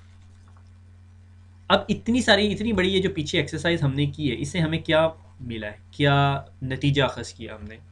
We know that the zone is consistent, कि जोन के अंदर जो पड़ी हुई रैकेट है, जो 10.10.10.10 था मेरे ख्याल में, 10.10.10 है, ये मॉडिफाई नहीं हुआ। But is it really an address of urduitacademy.com? मुझे ये कैसे वेरीफाई होगा? मैं उस DNS सर्वर पे एतबार तो कर रहा हूँ, ठीक है, मैंने मान लिया। इस बात की क्या गारंटी है ये सारे का सारा DNS सर्वर ही कंप्रोमाइज पड़ा हुआ है? और इधर जिस बंदे ने वो पिंक या वो जो ग्रीन पेन से साइन किया है, जिस ग्रीन पेन से उसने साइन किया है, वो ग्रीन पेन उस बंदे का है या हैकर ने पूरे का पूरा सर्वर ही कंप्रोमाइज कर लिया, उसने अपना एक ग्रीन पेन बना लिया और उसने मुझे रिकॉर्ड भी दे दिया और सारा कुछ? मेरे पास कोई तरीका नहीं है वेरीफाई करने का इस अभी तक के नॉलेज के हिसाब से। अभी हम देखेंगे हम आगे क्या करेंगे उससे। और क्या मसला है? How to verify if we are getting a right DNS की? ये जो DNS की, ये जो पब्लिक की है, क्या पता ये हैकर ने खुद ही बना दी हो। हमने ये वेरीफाई कर लिया कि ये रिकॉर्ड जो सा है कि ऐसी प्राइवेट की से साइन किया हुआ है जिसकी पब्लिक की ये है। मैं मानता हूँ, अगर आपको ये बातें समझ नहीं आ रही, sorry, I can not help you out, क्योंकि ये बातें समझने के लिए बंदे को बहुत ढीठ होना लाजमी है। आपको पब्लिक प्राइवेट कीज़ याद होनी चाहिए। पब्लिक प्राइवेट मेरे ख्याल में मैं डिजिटल सर्टिफिकेट्स में पढ़ा चुका हूँ। एनीवे, चलो जिनको समझ आ रही उन्हें तो पढ़ने देना। तो ये रिसोर्स रिकॉर्ड आ गया, ये डीएनएस की वारंटी कैसे मिलेगी मुझे, ये कैसे श्योरिटी है कि ये डीएनएस की, ये जो पब्लिक की जो मुझे मिल रही है, जो वेरीफाई करती है कि ये हैश वैल्यू ठीक है, कि इस बात की क्या गारंटी है पूरे का पूरा सर्वर ही कंप्रोमाइज्ड है? Will check it. मैं क्या करूँगा, I go back to the urduitacademy.com parent. अगर बच्चा ख़राब है तो क्या करते हैं, उसके माँ बाप को बुला लेते हैं ना। ठीक है, वो अलग बात है, माँ बाप भी बिगड़े हुए हो। ठीक है, I can go back to urduitacademy.com parent. Urdu I T academy का पेरेंट कौन है? Come on, Urdu I T academy का पेरेंट कौन है? कॉम। ठीक है, उसके पास जाऊंगा और उससे वेरीफाई करूंगा ये वाली डीएनएस की। कैसे करूंगा ये देखते हैं। Another slide. Urdu I T academy .com की जोन है, ये एक डीएनएस सर्वर है समझ लो। इसके ऊपर एक .com की जोन है और उसके ऊपर रूट जोन है जिसे हम कहते हैं डॉट जोन। ठीक है, अब उसके बाद जब भी मैं एक डीएनएस की बनाता हूं अपनी डोमेन में, ठीक है, सही मैंने कहा ये उर्दू आई टी अकेडमी का डीएनएस सर्वर है, ये हम डीएनएस सर्वर्स की बात कर रहे हैं। ठीक है, अगर आप भूल गए हो तो Urdu I T academy .com की ये जोन है। जब भी मैं डीएनएस की बनाता हूँ, मैं डीएनएस की कब बनाता हूँ? जब मैं किसी रिकॉर्ड को साइन करता हूँ यूजिंग माई प्राइवेट की, ठीक है, और उसको फिर इनक्रिप्ट कर देता हूँ। तो जब मैं उसे इनक्रिप्ट करता हूँ तो मैं उसकी एक पब्लिक की बनाऊंगा ना, ताकि कोई डिक्रिप्ट भी कर सके। पब्लिक की डिक्रिप्शन के लिए यूज़ होती है। अदर वे अराउंड भी है कि अगर मेरे पास एक प्राइवेट की है और एक पब्लिक की है, और मैं अगर एक पब्लिक की से किसी चीज़ को इनक्रिप्ट कर दूं तो प्राइवेट की उसे डिक्रिप्ट कर सकती है, और अगर मैंने प्राइवेट की से किसी चीज़ को इनक्रिप्ट किया हुआ है तो पब्लिक की उसे डिक्रिप्ट कर सकती है। These can go both ways, that depends कि आपने किस तरह करना है। इधर हम क्या कर रहे हैं, हम प्राइवेट की से इनक्रिप्ट कर रहे हैं और पब्लिक की को अलाउ कर रहे हैं कि इस चीज़ को डिक्रिप्ट कर ले। ठीक है, और ये पब्लिक की क्या है हमारे लिए इधर, दिस डीएनएस की। समझ आई? आगे चलते हैं। अब इधर मैं इंक चेंज करता हूं, रेड नहीं, खतरे की लामत, ब्राउन लेते हैं। ठीक है, अब इधर एक और रिसोर्स रिकॉर्ड की टाइप है, इस कॉल्ड डेलीगेशन साइनर या डेलीगेटेड साइनर, डीएस। ये क्या होता है? ये मेरे पास जोन थी, मैं सुबह उठा और हमने प्लान किया यार we are going DNS sec, हमने उर्दू आईटी अकेडमी पे पढ़ लिया डीएनएस सेक क्या होता है and we are gonna go for that. मैं क्या करता हूँ, मैं वो 2-4 कमांडें जो हमें उर्दू आईटी अकेडमी के ट्रेनर ने पढ़ाई हमने वो चला दी और हमारी जोन जो सी है डीएनएस सेक होगी। ठीक है, when ever you create a new DNS की, जब भी आप ये जो इनक्रिप्ट करते हो अपनी जोन, नॉट इनक्रिप्ट करते हो, जब साइन करते हो अपनी जोन को, ये मैंने साइन का साइन बना दिया, तो इसके लिए एक पब्लिक की बनाती हो डीएनएस की। उस डीएनएस की हैश बना के वो मैं किधर दे देता हूं, अपनी कॉम डोमेन को, पेरेंट डोमेन को। अब पेरेंट डोमेन के पास हैश पड़ा हुआ है, ठीक है, अब मैं इस पब्लिक की को छेड़ नहीं सकता। अगर मैंने इस पब्लिक की को कभी भी छेड़ा तो मुझे उसका हैश अपडेट करना पड़ेगा कॉम डोमेन को। और कॉम डोमेन आपसे हैश कब लेगी? जब वो आपको ट्रस्ट करती होगी। ऐसे नहीं होगा कि मैं एक हैकर हूँ, मैंने एक सर्वर लगाया और मैंने कहा Urdu I T academy .com की जोन मेरे पास है और मैं कॉम को कहूँ भैया ये लो मेरे पास से हैश। ऐसे नहीं होगा। जब मैंने डोमेन बाय करनी है, डीएनएस बनाना है, तो एक प्रॉपर प्रोसीजर्स होंगे। We are not gonna talk about it.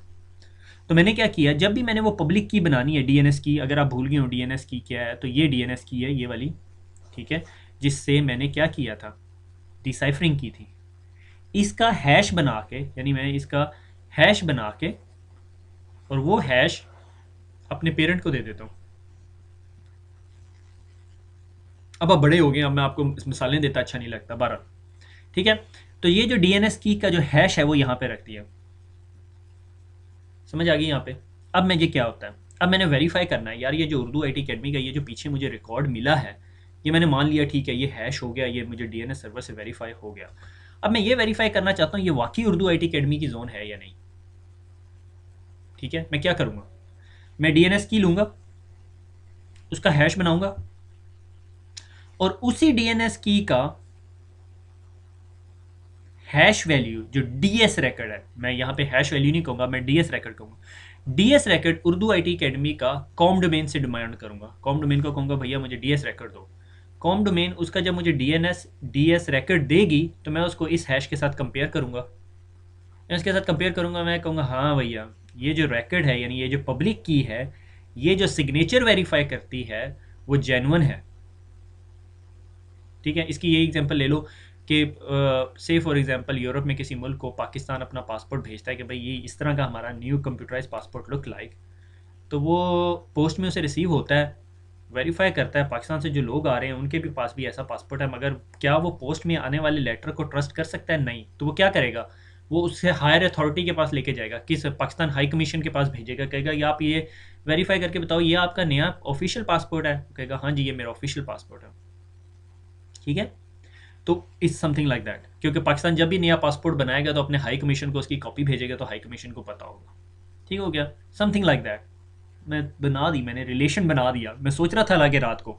ठीक है, तो मैंने अब ये वेरीफाई करना है कि ये जो urduitacademy.com जोन से जो मुझे रिप्लाई आया ये वाकई ठीक है या नहीं। तो मैं क्या करता हूँ, मैं उसके डीएनएस की का हैश बनाता हूँ और उस हैश को वेरीफाई करता हूँ against the DS racket in its parent domain, कि उसकी पेरेंट डोमेन के पास जाऊँगा और मुझे कहूँगा ज़रा उर्दू आईटी अकेडमी का डीएस रैकेट भेजो, तो वो मुझे जोन जो सी है, कॉम डोमेन जो सी है, मुझे उसका रैकेट भेज देगी। मैं कंपेयर करूँगा, वेरी गुड। मगर यू नो व्हाट, मैं ये कॉम डोमेन को भी ट्रस्ट नहीं करता, तो मैं कॉम डोमेन को भी वेरीफाई करूँगा। तो मैं कॉम डोमेन को कहूँगा भैया तुम अपनी पब्लिक की भेजो, तो कॉम डोमेन मुझे अपनी पब्लिक की भेजेगी। जब कॉम डोमेन मुझे अपनी पब्लिक की भेजेगी, कॉम की पेरेंट डोमेन क्या होगी? Root domain, dot domain. मैं उससे कॉम डोमेन का डीएस रैकेट डिमांड करूँगा, और जब कॉम डोमेन मुझे अपना जब रूट डोमेन मुझे कॉम डोमेन का डीएस रैकेट देगी तो मैं उसको उसके साथ कंपेयर करूँगा। ये हैश नहीं होगी, ये हैश होगी, तो मैं इसका ज़रा हैश बना लूँगा। ये लो जी, हैश बना लिया, और ये हैश्ड होगी, इन दोनों को कंपेयर करूँगा, वेरीफाई होगी। अब मैं ये रूट डोमेन को कैसे वेरीफाई करूँगा?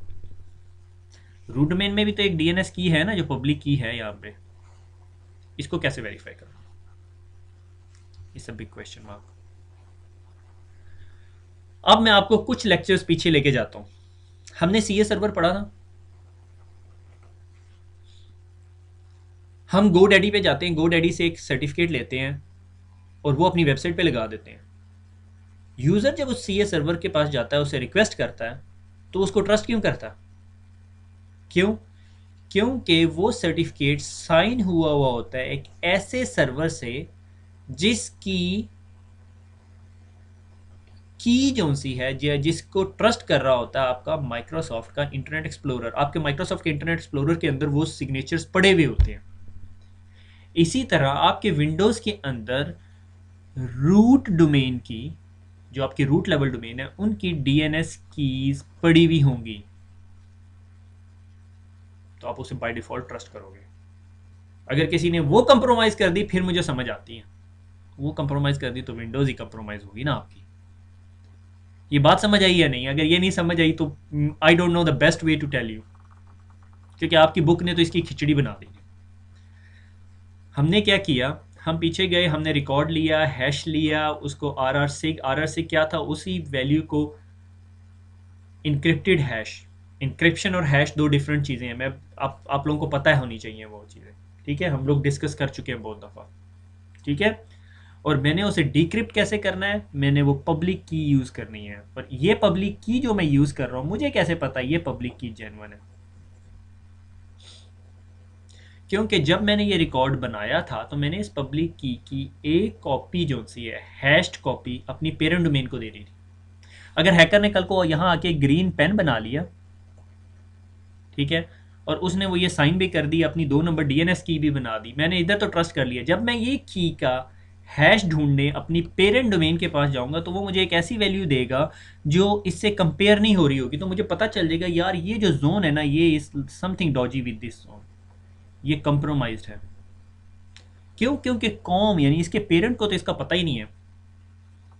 से फॉर एग्जांपल किसी को बच्चा कहे जी ये मेरे पेरेंट है, ठीक है, वो एक फिल्म मुझे याद आ रही है अभी, इंग्लिश में जिसका नाम नहीं याद आ रहा, तो ये मेरे वालिद साहब हैं। तो वालिद साहब से टीचर प्रिंसिपल पूछे हाँ जी बताएं आपके कितने बच्चे स्कूल में पढ़ते हैं, और वो कहे जी मेरा एक ही बच्चा पढ़ता है, हालांकि पढ़ते 5 हों। तो आपको क्या पता चलेगा? ये 2 नंबर पापा आए हुए हैं क्योंकि बच्चा फेल हुआ हुआ। ठीक है, आजकल के दौर के बच्चे बहुत तेज़ हैं। मुझे नहीं पता उन्होंने क्या क्या सॉल्यूशंस बनाए हुए हैं। मेरे my kids are too young to do this. Anyway, तो आई होप ये आपको समझ आ गई होगी। आगे चलते हैं, अभी ख़त्म नहीं हुआ DNS sec. Do we trust true domain हम डिस्कस कर चुके हैं। अब आ गया एनसेक रिकॉर्ड कि भाई अगर कोई मेरे पास आता है और मुझे कहता है मैंने urduitacademy.com के पास जाना है, मैं वो डोमेन भी भेज देता हूँ। ठीक है, और उसके साथ RR सिग भी भेजता हूँ। ठीक है, वो सिग्नेचर भी भेजता हूँ। ठीक है, जो सिग्नेचर होता है। अगर मेरे पास किसी ऐसे डोमेन नेम की रिक्वेस्ट आती जो मेरे पास नहीं है, तो मैं उसे क्या रिप्लाई दूंगा? ठीक है, तो मैं क्या करता हूं, उसके लिए एक रिकॉर्ड टाइप है, इज कॉल्ड एनसेक। ठीक है, एनसेक क्या होता है कि अगर आपसे कोई आपकी ये जोन फाइल है, ये मैंने कहा ये आपकी जोन फाइल है, ये ए रिकॉर्ड पड़ा हुआ है, ए urduitacademy.com, D urduit, w urduitacademy.com, z। अगर कोई आपको आके कहता है मुझे c.urduitacademy.com पे जाना है, तो आपका जो सर्वर होता है वो आपको एनसेक रिकॉर्ड रिप्लाई कर देता है कि भाई नहीं है इसके पास। अगर आपको याद हो, मैंने आपको जो पहले अभी जोन फाइल दिखाई है वो ये एनसेक रिकॉर्ड है, दिस वन। ठीक है,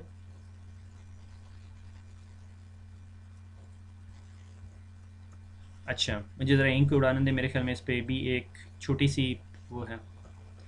तो जब मैं एनसेक रिकॉर्ड ऐड कर दूंगा तो हर रिकॉर्ड के नीचे एक एनसेक एंट्री होगी। ठीक हो गया। अब मैं अगर आपसे रिक्वेस्ट करता हूं कि do we have a record, match found, a record चला जाएगा। अब अगली ट्रांजैक्शन आई। ठीक है, do we have B record, B record है नहीं है, तो हम रिप्लाई में क्या दे देंगे? एनसेक ए भेज देंगे। इसका मतलब ए के बाद मेरे पास कुछ नहीं है। ठीक है, अगर मेरे पास रिक्वेस्ट आती है yy.urduitacademy.com, मेरे पास yy है नहीं है, तो मैं उसे क्या भेज दूंगा? डी। इसका क्या मतलब है? जब मैंने उसे yy भेजा तो इसका क्या मतलब है? मैंने उसे रिप्लाई दिया एनसेक डी। तो ये जो बंदा जिसने yy रिक्वेस्ट की थी वो क्या कहेगा? होल्ड ऑन, तुम मुझे बता रहे हो कि तुम्हारे पास ना ई है, ना एफ है, ना जी है, ना एच है, ना आई है, ना J K L M N O P Q R S T U V W Y. ठीक है, से अगर यहाँ डब्ल्यू नहीं है, सिर्फ सॉरी फॉर एग्जाम्पल थोड़ी सी गलत हो गई है, सो समझो यहाँ पे वाई नहीं है, डब्ल्यू नहीं है, तो तुम मुझे बता रही है तुम्हारे पास कुछ भी नहीं है, ना डी है, ई एफ। तो मैं एक्चुअली उसे क्या है डिस्क्लोज कर रहा हूँ? मैं उसको डिस्क्लोज कर रहा हूँ कि मेरी डोमेन के अंदर डी से लेके और वाई तक कोई रिकॉर्ड नहीं है। तो वो हैकर मेरे से कोई 10-12 क्यूरी करने के बाद मेरी जोन की आधी इन्फॉर्मेशन निकाल लेगा। वो समझ आएगा इस कंपनी के अंदर जो है डी ई एफ जी, इन डी के अलावा E F G H I J K L M N O P Q की कोई चीज़ नहीं है। से फॉर एग्जाम्पल मैं इसे कहता हूँ server7.urduitacademy.com, मुझे रिप्लाई क्या आएगा? एनसेक डी, क्योंकि ई F G H I J K L M N O P Q R S कुछ भी नहीं है मेरे पास। तो वो समझ जाएगा कि अगर इसके पास एस नहीं है तो वो अगली क्यूरी क्या करेगा? टी यू वी डब्ल्यू करेगा, तो फिर वो उसको आएगा एनसेक डब्ल्यू का रिकॉर्ड। फिर वो समझेगा अच्छा डब्ल्यू में इनके पास डोमेन नेम्स है। अच्छा अब मैं कहते हूँ वाई, फिर जी करेगा तो जी में आएगा। वो समझ आएगा अच्छा ये तो ये इसे हेल्प करेगा मैप करने में मेरे जोन, इसका सॉल्यूशन।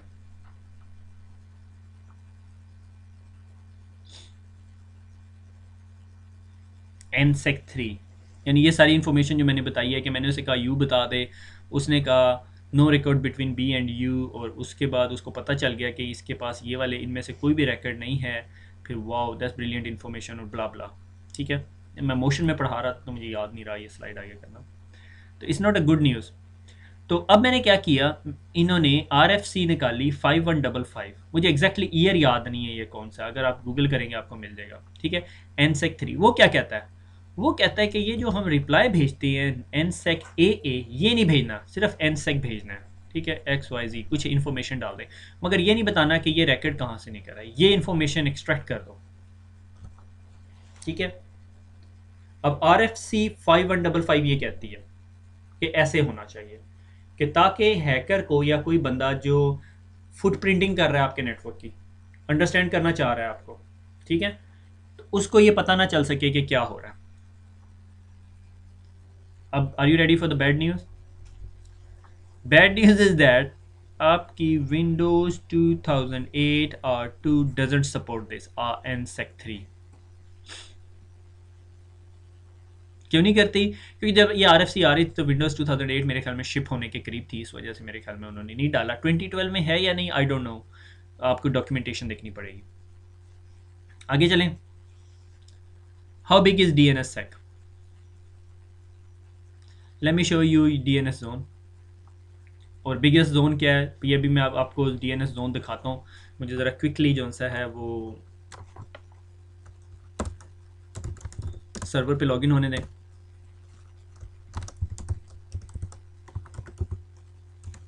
ठीक है, जितनी देर सर्वर लॉगिन होता है, सर्वर लॉगिन हो गया नहीं हुआ अभी, ठीक है।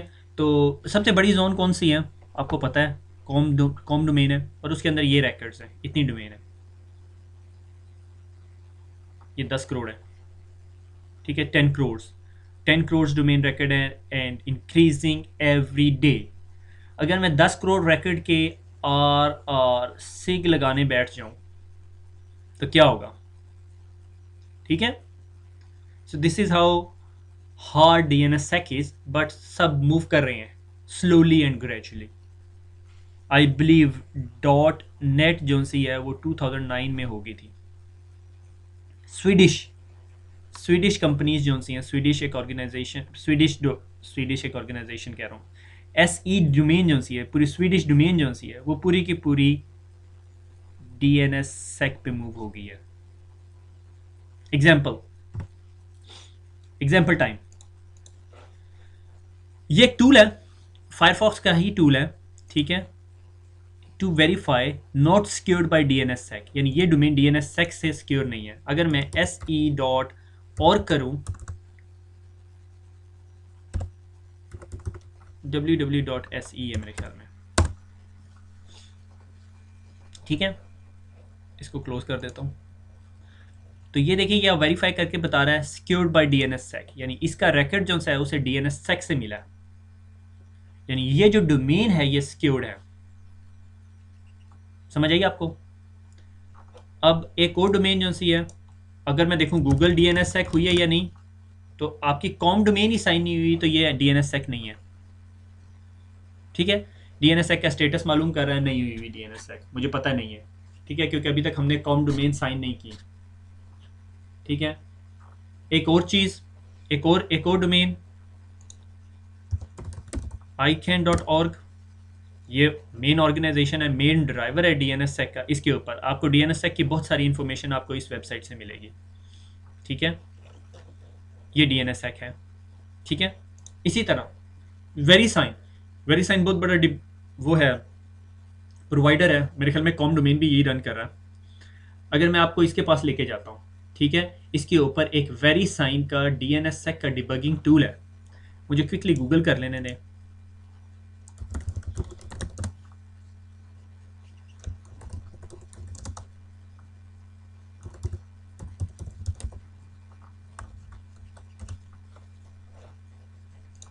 ये अगर आपने कोई भी डोमेन देनी है, ठीक है, मसलन ican.org, ठीक है, ican,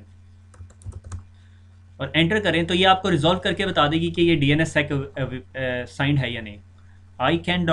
ican.org यानी ये ican का, ठीक है, DNS RSIG रिकॉर्ड सारा कुछ साइंड हुई है, ठीक है। फिर ऑर्ग डोमेन भी साइन हुई है और रूट डोमेन भी साइन हुई है। अगर मैं यहाँ पे से फॉर एग्जांपल google.com कर दूँ,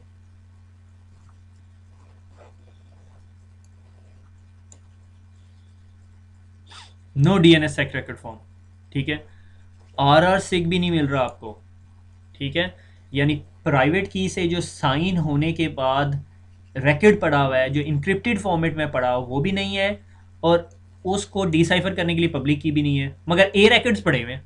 ए रिकॉर्ड तो नॉर्मल डीएनएस है, ठीक है।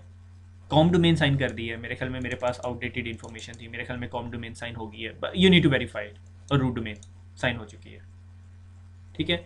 इसी तरह सबसे पहली company S E domain sign हो चुकी है, ठीक है। This was the first one, पहली डोमेन जो सबसे पहले साइन हुई थी, जो टॉप लेवल डोमेन थी, वो एस ई थी, एस ई साइन हो चुकी है, ठीक है।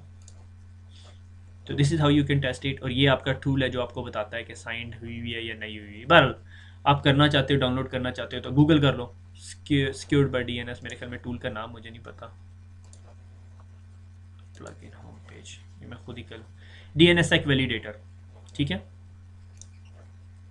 आगे चलें, डीएनएससेक जोन दिखानी है आपको, ठीक है। तो ये हम अपने उसी सर्वर के अंदर आ गए, ठीक है। इसमें मैं ऑलरेडी लैब बना चुका हूँ, तो वो जब आपको लैब दिखाना शुरू करूँगा तो फिर दिखाऊँगा, ठीक है। सी विंडोज़ सिस्टम 32, ठीक है, डीएनएस, और ये साइन डीएनएस फाइल पड़ी हुई है, ठीक है। ये आपकी जोन फाइल है, अगर मैं इसको ओपन करता हूँ तो ये आपकी जोन फाइल है, ये देखें कितने रैकेट्स हैं, 3 रैकेट्स हैं, और इसका हाल देखें कैसा हो गया, ठीक है। सर्वर 3, ठीक है, ये देखो आपका एनसेक है सर्वर 3 का, ठीक है। एनसेक आर सिग, ये आपकी आर सिग है, ठीक है, आर सिग डीएनएस की, ठीक है। तो ये सारी इन्फॉर्मेशन, ये जोन फाइल का ये हाल हो जाता है। एक्चुअल जोन फाइल क्या थी साइन से पहले पहले, ये थी, ठीक है। इसमें सर्वर 1 2 3 के रिकॉर्ड नहीं है, क्योंकि मेरे ख्याल में मैंने जोन फाइल डिलीट की थी, ठीक हो गया। आगे चलते हैं, do you need to sign your zone, big question, design concern, ज़रूरत है या नहीं। अगर आप नॉर्मल ऑर्गेनाइजेशन है, मेरे ख्याल में आपको ज़रूरत नहीं है। बैंकिंग है, यू शुड डू इट। अगर अब मुझे क्या मसला है, if I am only Google user, do I need to worry about it. अगर मैं गूगल कर रहा हूँ तो कोई अगर मुझे हैक कर लेता है, मुझे किसी ईवल वेबसाइट पे ले जाता है, क्या मेरे लिए परेशानी की बात है? मेरे ख्याल में ज़्यादा फन है, वो मेरे क्या सर्च चीज़ देख लेगा, वहाँ पे मैं अपना हॉटमेल का पासवर्ड तो नहीं डाल रहा था। What if I am a bank, exactly, good question, you need to go for that, ताकि आपकी बैंक की वेबसाइट को स्पूफ ना कर ले, पॉइजन ना कर ले किसी डीएनएस को, आपका कंसर्न है, स्पेशली जब आपने इंश्योरेंस की हुई है। अब मसला ये है कि डीएनएस चलाने के लिए, डीएनएस सेक रन करने के लिए, एक तो chain of the DNS servers सारे के सारे डीएनएस सेक अवेयर होनी चाहिए, और क्लाइंट भी डीएनएस सेक अवेयर होना चाहिए। और आपको बताता चलूँ, सारे क्लाइंट डीएनएस सेक अवेयर नहीं है, विंडोज 7 है, एक्सपी नहीं है, नो, ठीक है। अब उसके अंदर जब डीएनएस सेक रिकॉर्ड ढूंढना होता है तो इसकी दो चीज़ें हैं। क्लाइंट जब डीएनएस रिक्वेस्ट भेजता है तो उसके अंदर एक चेक होता है, उसको इनेबल या डिसेबल कर देता है। डिसेबल कर देता है, वो कहता है don't bother looking for DNS sec. मुझे क्या ज़रूरत है मैं अपने डीएनएस सर्वर को बिला वजह टेंशन में डालूं, अगर मैं गूगल की वेबसाइट पे जा रहा हूँ या मैंने न्यूज़ पढ़नी है, मुझे सिक्योर रिकॉर्ड की ज़रूरत ही नहीं, मुझे न्यूज़ से कंसर्न है, मुझे न्यूज़ मिले, ठीक है। और दूसरा ऑप्शन, जब मुझे सिक्योर रिकॉर्ड चाहिए, ठीक है, या मेरे डीएनएस सर्वर है, ठीक है, उसको पीछे से एक ऐसे ग्रुप ऑफ रिकॉर्ड्स मिले हैं that he was not able to authenticate, कोई डॉजी रिकॉर्ड्स भी हैं उसके अंदर, से फॉर एग्जांपल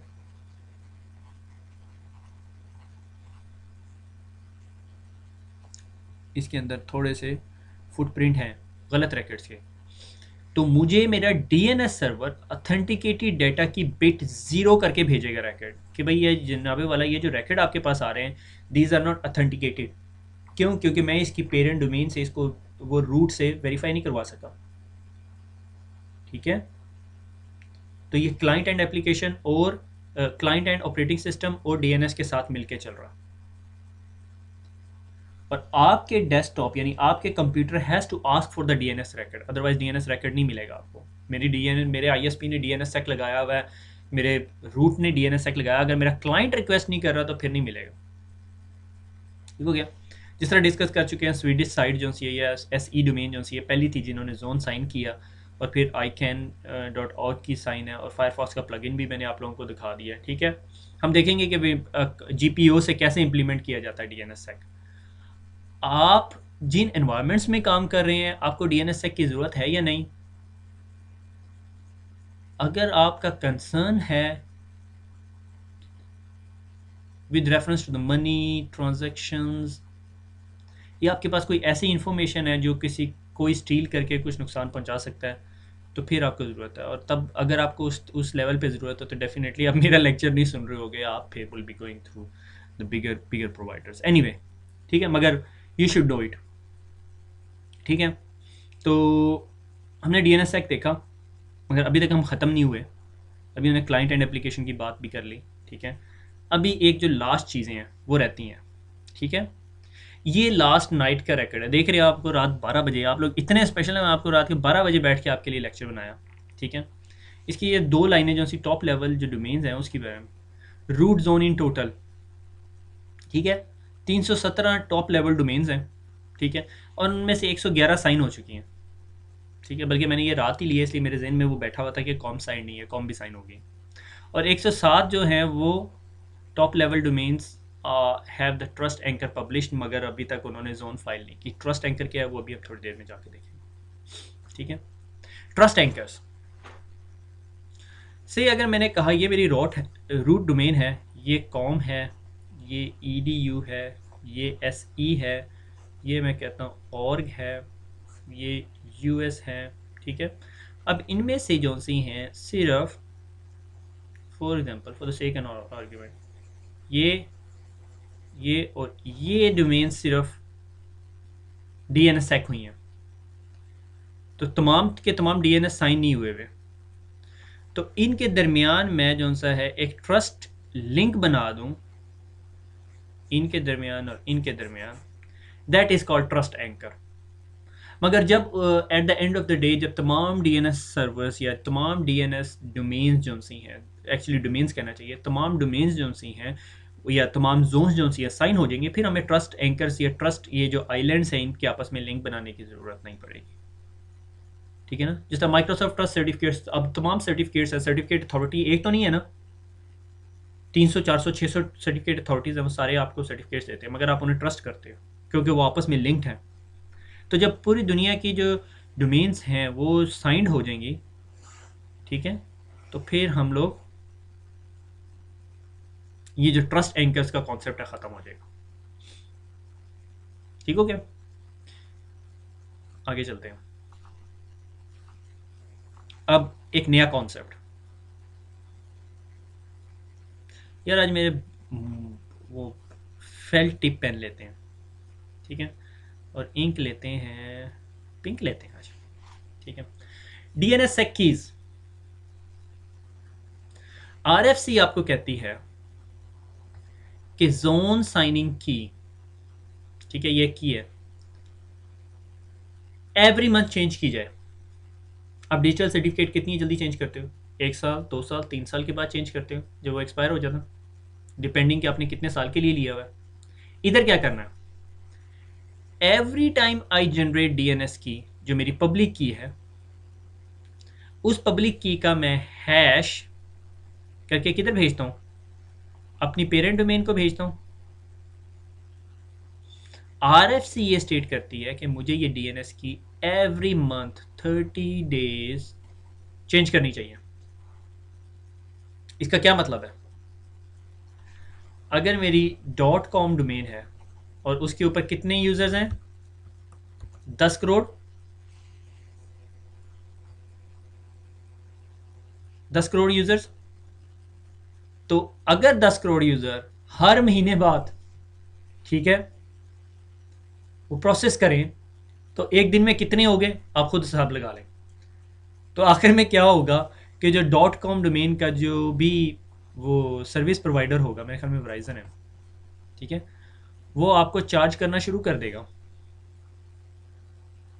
कि आप हर दफ़ा DNS की जब भी अपडेट करते हो DS रैकेट अपना अपनी डोमेन को भेजोगे या नहीं। उसका सोल्यूशन अब दूसरा कि यार ये तो बहुत ओवरलोडेड हो जाएगा। इससे पहले कि ये सोल्यूशन मार्केट में लेकर आए और हम लोगों को कन्विंस करें कि ये काम करें, हमने कहा let's have 2 keys, one is called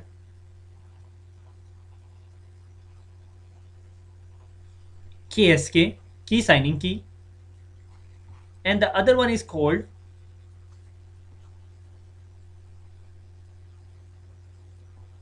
ZSK, zone signing key. इस की को मैं एवरी मंथ चेंज कर लूं,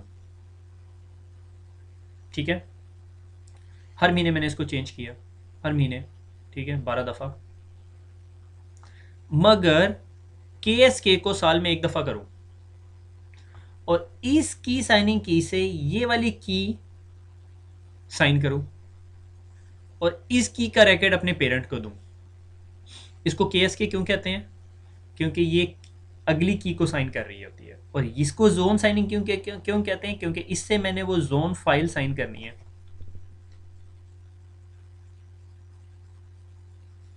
हम KSK से क्यों साइन करेंगे? क्योंकि KSK का हैश जो DS रिकॉर्ड के फॉर्मेट में मेरे कहां पड़ा हुआ है? पेरेंट के पास पड़ा हुआ है। समझ आई? कुछ नहीं समझ आई?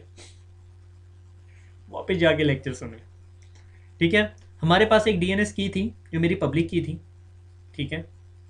अब DNS की को मैं दो फॉर्मेट्स में यूज कर रहा हूं। वन इज कॉल्ड की साइनिंग की, कि मैंने एक की बनाई पब्लिक की और उस की से का हैश बना के मैंने कहाँ रख दिया? अपने पेरेंट में भेज दिया, ताकि अगर किसी ने वेरीफाई करना है तो वो मेरी KSK के अगेंस्ट वेरीफाई करेगा। और ZSK एक ऐसी की है जिसे मैं जोन साइन करता हूं और मैं वो हर महीने चेंज करता हूं। और ZSK को साइन करता हूं मैं KSK से। अब KSK वेरीफाई कर रही है कि ये वैलिड डोमेन है, और जब ये कॉम के पास चला जाता है, कोई कॉम के पास जाता है तो वो कहता है हाँ भैया ये तो ZSK का ये रिकॉर्ड है, ये मैंने वेरीफाई करना है। वो कहता है ZSK KSK से वेरीफाई, और KSK की कॉपी पेरेंट के पास पड़ी है, और जब मैं हैश निकालता हूँ इक्वल वैल्यू है, कोई मसला नहीं है। इसकी मैंने स्लाइड बनाने की कोशिश की, मगर मैंने कहा इसको यहीं पे छोड़ दें, क्योंकि स्लाइड बनाई तो आप भाग जाएंगे यहाँ से, ठीक है। आगे चलते हैं, जान छुट गई। एक दफ़ा समराइज कर दूं क्विकली। समराइज कैसे करूं? मैंने सोचा कि एक दफ़ा दोबारा ड्रॉ करके समराइज करूं, मगर मैं आपको यही दो स्लाइड्स दोबारा दिखाऊंगा ताकि आपको और ज़्यादा क्लियर हो जाए।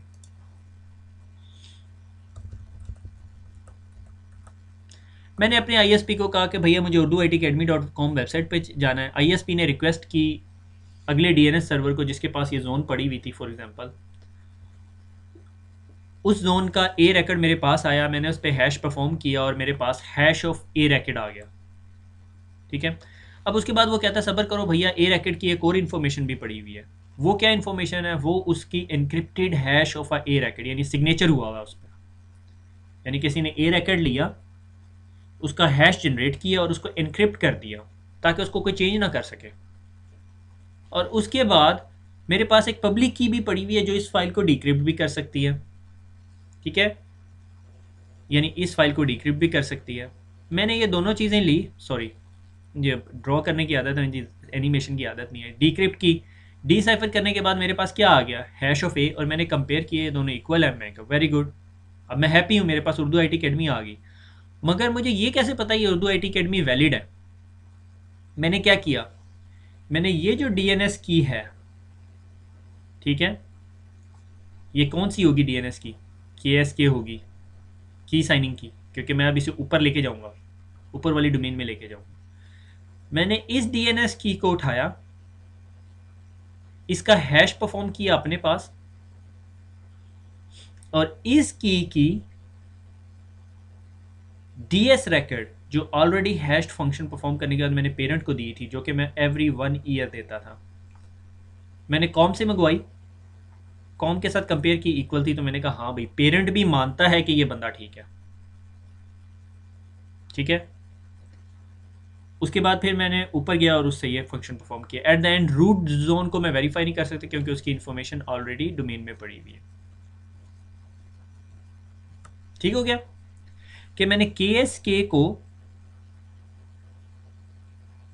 ठीक है, KSK का हैश बना के मैंने हर साल अपने पेरेंट को भेजना है, और KSK से ZSK साइन करूंगा और ZSK से मैं जोन साइन करूंगा, ठीक है। तो मैं कह सकता हूँ KSK, ZSK और ZSK से जोन, और इसका DS रैकेट मेरे पेरेंट के पास होगा जो हैश होता है। ठीक है, इसका ब्रेन मैप आप जिस तरह मर्जी बनाएं।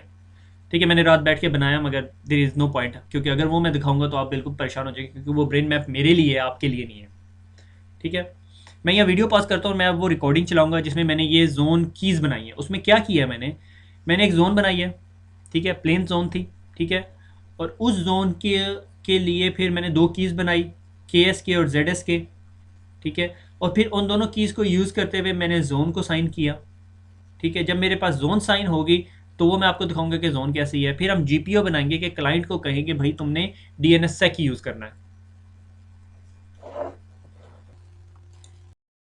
Welcome back.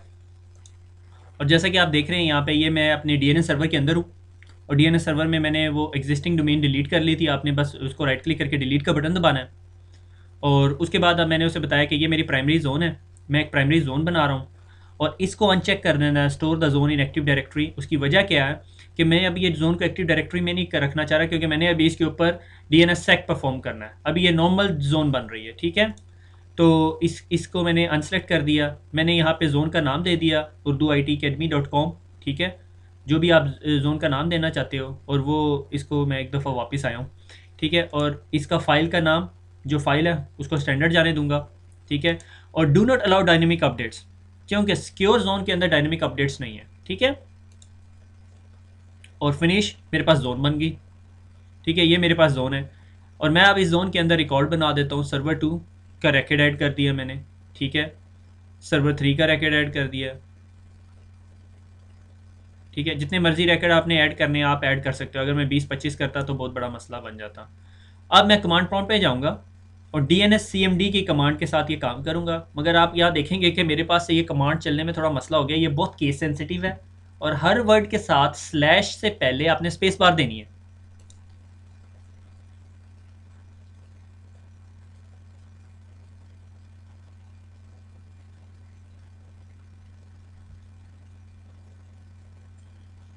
DNSCMD, ये DNSCMD के स्विचेस हैं, बहरहाल आपको देखने की ज़रूरत नहीं है। DNSCMD, ठीक है, /ऑफलाइन साइन, कि ऑफलाइन इसको साइन करो।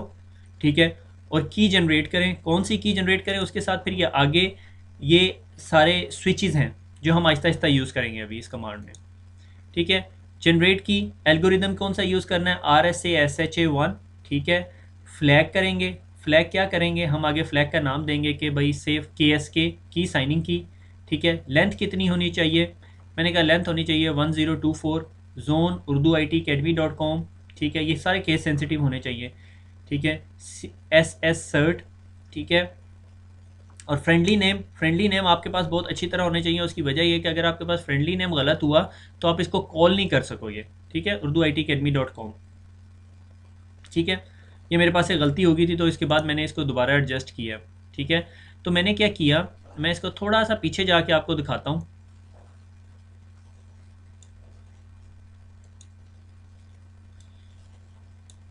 अगर आपको ये सही से नज़र आ रहा हो तो ये मैंने KSK जनरेट की है। ठीक है, उसको फ्लैग दिया, फ्लैग KSK, और यहाँ पे ZSK क्रिएट की है। ठीक है, की साइनिंग की और जोन साइनिंग। इस की से मैंने जोन साइन करना है, और इस की से मैंने ये वाली जोन वाली की साइन करनी है, और उसके बाद ये की इन्फॉर्मेशन मैंने अपने पेरेंट को भेजनी है। वो कैसे भेजनी है, वो आईकैन या जो भी आपका पेरेंट डोमेन होगी उसका पास अपना प्रोसीजर होगा। आगे चलते हैं। बहरहाल एक बात यहाँ पे बताता चलूँ, जो मेरे ख्याल में मैं बात उधर डिस्कस करना भूल गया, कि आपने बड़े ध्यान से देखना है कि आपको DNSSEC कहाँ इंप्लीमेंट करने की ज़रूरत है। अगर आप with in the domain active directory चल रही है, आपने वहाँ DNSSEC इंप्लीमेंट किया हुआ है, मेरा नहीं ख्याल इस वाइज एडवाइस। ठीक है, अब हम आगे चलते हैं। तो अब मैं आपको वो जो से डिजिटल सर्टिफिकेट्स दिखाऊंगा। आपको पता है वो डिजिटल सर्टिफिकेट्स जो से आपके लोकल डिजिटल जो सर्टिफिकेट्स हैं वो आपकी लोकल मशीन में चले जाएंगे। ये जो अभी मैंने साइनिंग सर्टिफिकेट्स बनाए हैं, ठीक है, ये देखें DNSSEC आपके पास बन जाएगा यहाँ पे। ठीक है, और DNSSEC के अंदर आपके पास वो की साइनिंग सर्टिफिकेट और जोन साइनिंग सर्टिफिकेट्स आ जाएंगे। ठीक है, ये KSK है और ये जोन साइनिंग सर्टिफिकेट है। उसकी रूट नहीं है, इस वजह से वो एरर मैसेज दे रहा है। RSA/SHA-1 है और RSA साइज़ 1024 बिट्स है। ठीक है, यानी ये दो डिजिटल कीज़ बन गई हैं आपके पास। अब इन कीज़ से आपने जोन साइन करना है, मगर ये देख रहे हैं इन कीज़ के साथ आपके पास प्राइवेट कीज़ है इनकी, ये आपने किसी को नहीं देनी, ये आप कभी भी किसी को नहीं दोगे। आगे चलते हैं। अब हमने जो सा है जोन को साइन करना है इसके साथ, ठीक है। ये मेरी जोन फाइल है urduitacademy.com/.dns, ठीक है। ये मेरी जोन फाइल है जिसके अंदर मेरे तमाम रिकॉर्ड पड़े हुए हैं, ठीक है।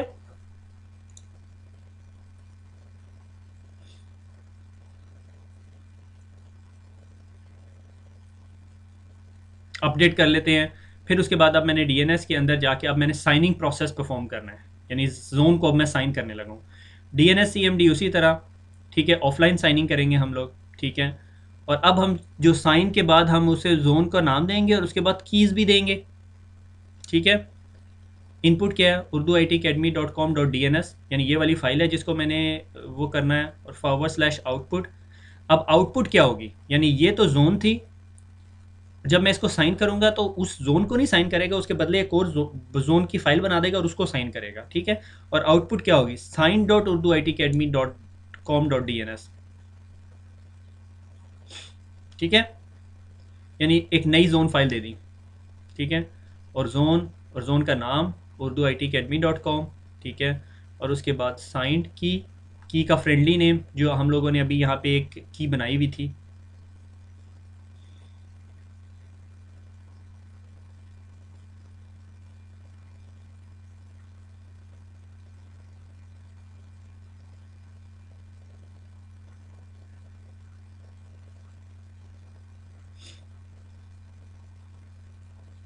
ठीक है। और यहाँ पे फ्रेंडली नेम दे देंगे ZSK, ठीक है,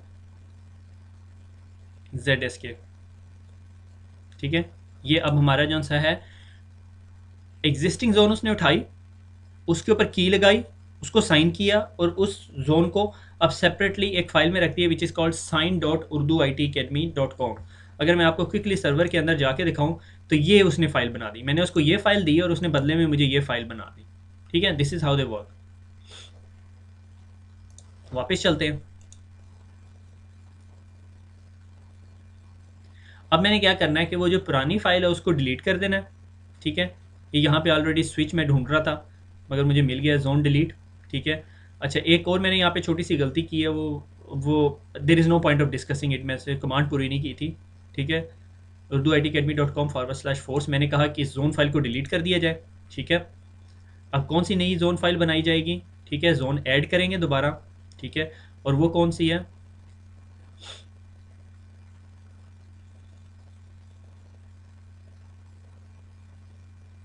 प्राइमरी जोन बना दी, मगर ये कमांड एक्चुअली कंप्लीट नहीं की मैंने यहाँ पे, ठीक है, क्योंकि प्राइमरी के बाद फाइल्स डालना होता है कि फाइल कौन सी देनी है उसे, ठीक है। मगर अब मैंने वो पीछे से फाइल जो से उसको गलती से एक को प्राइमरी बना दिया, इस वजह से गलती हो गई है। आपने ये नहीं करनी, आपने ये कमांड दोबारा चलानी है, इसलिए ये वाली कमांड भूल जाएं, ये इग्नोर करें इसको,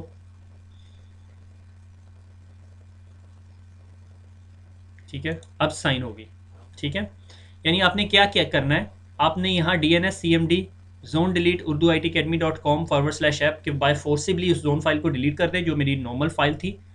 और मैंने अभी sign.urduitacademy.com.dns बनाई हुई है, तो मैंने क्या किया, DNS CMD जोन ऐड करे urduitacademy.com, अगर उसकी प्राइमरी फाइल कौन सी होनी चाहिए, sign.urduitacademy.com.dns/load, और उसे लोड कर देगी। अब मेरी जो DNS की जोन है वो लोड हो जाएगी कौन सी फाइल से, जो मैंने अभी साइंड बनाई थी। वो कहाँ से बनाई थी, ऊपर पहले कीज़ बनाई, कीज़ से उस फाइल को साइन किया, साइन करने के बाद पुरानी को डिलीट कर दिया और नई को उसके साथ अटैच कर दिया। अब जब मैं इसको रिफ्रेश करूंगा और फॉरवर्ड लुकअप जोन के अंदर जाऊंगा तो देखिएगा आपको डिफरेंस नज़र आएगा।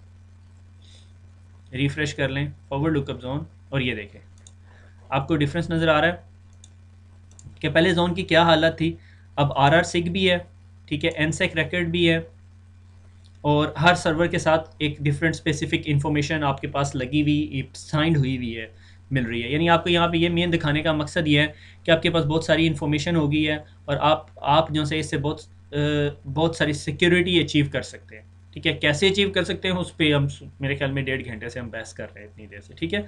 RR सिग्नेचर्स, ठीक है, ये RR सिग्नेचर्स जो से हर एक रिकॉर्ड के साथ आपको नज़र आ रहे हैं, ठीक है। NSEC हम डिस्कस कर चुके हैं, हमने NSEC 3 भी डिस्कस किया। Unfortunately Windows 2008 doesn't support that one. पता नहीं अभी पैच के साथ आएगी यानी। जब इस रिकॉर्ड को देखते हैं तो ये देखें आपके पास सिग्नेचर बेस नज़र आ रही है, सिग्नेचर नज़र आ रहा है, ठीक है। इस बेस 64 के अंदर सिग्नेचर हुआ हुआ है, ठीक है ना।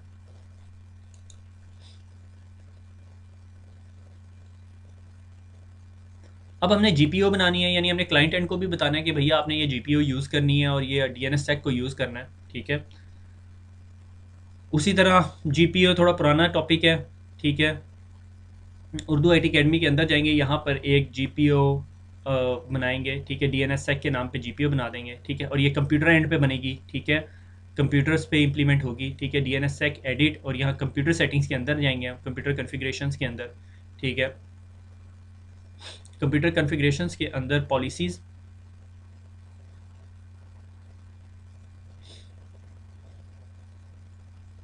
ऑफ नेम रेजोल्यूशन पॉलिसीज़, और नेम रेजोल्यूशन पॉलिसीज़ के अंदर अब आपने यहाँ इसको बताना है कि which is the part of this domain, कि अगर आपके पास मल्टीपल डोमेन्स हैं, जैसे Urdu I T academy, sales dot Urdu I T academy, science dot Urdu I T academy, तो आपने बताना है किस प्रीफिक्स पे लगनी चाहिए, यानी अगर कंप्यूटर उस डोमेन का पार्ट है तो सिर्फ उसी की प्रीफिक्स पे लगेगा, ठीक है।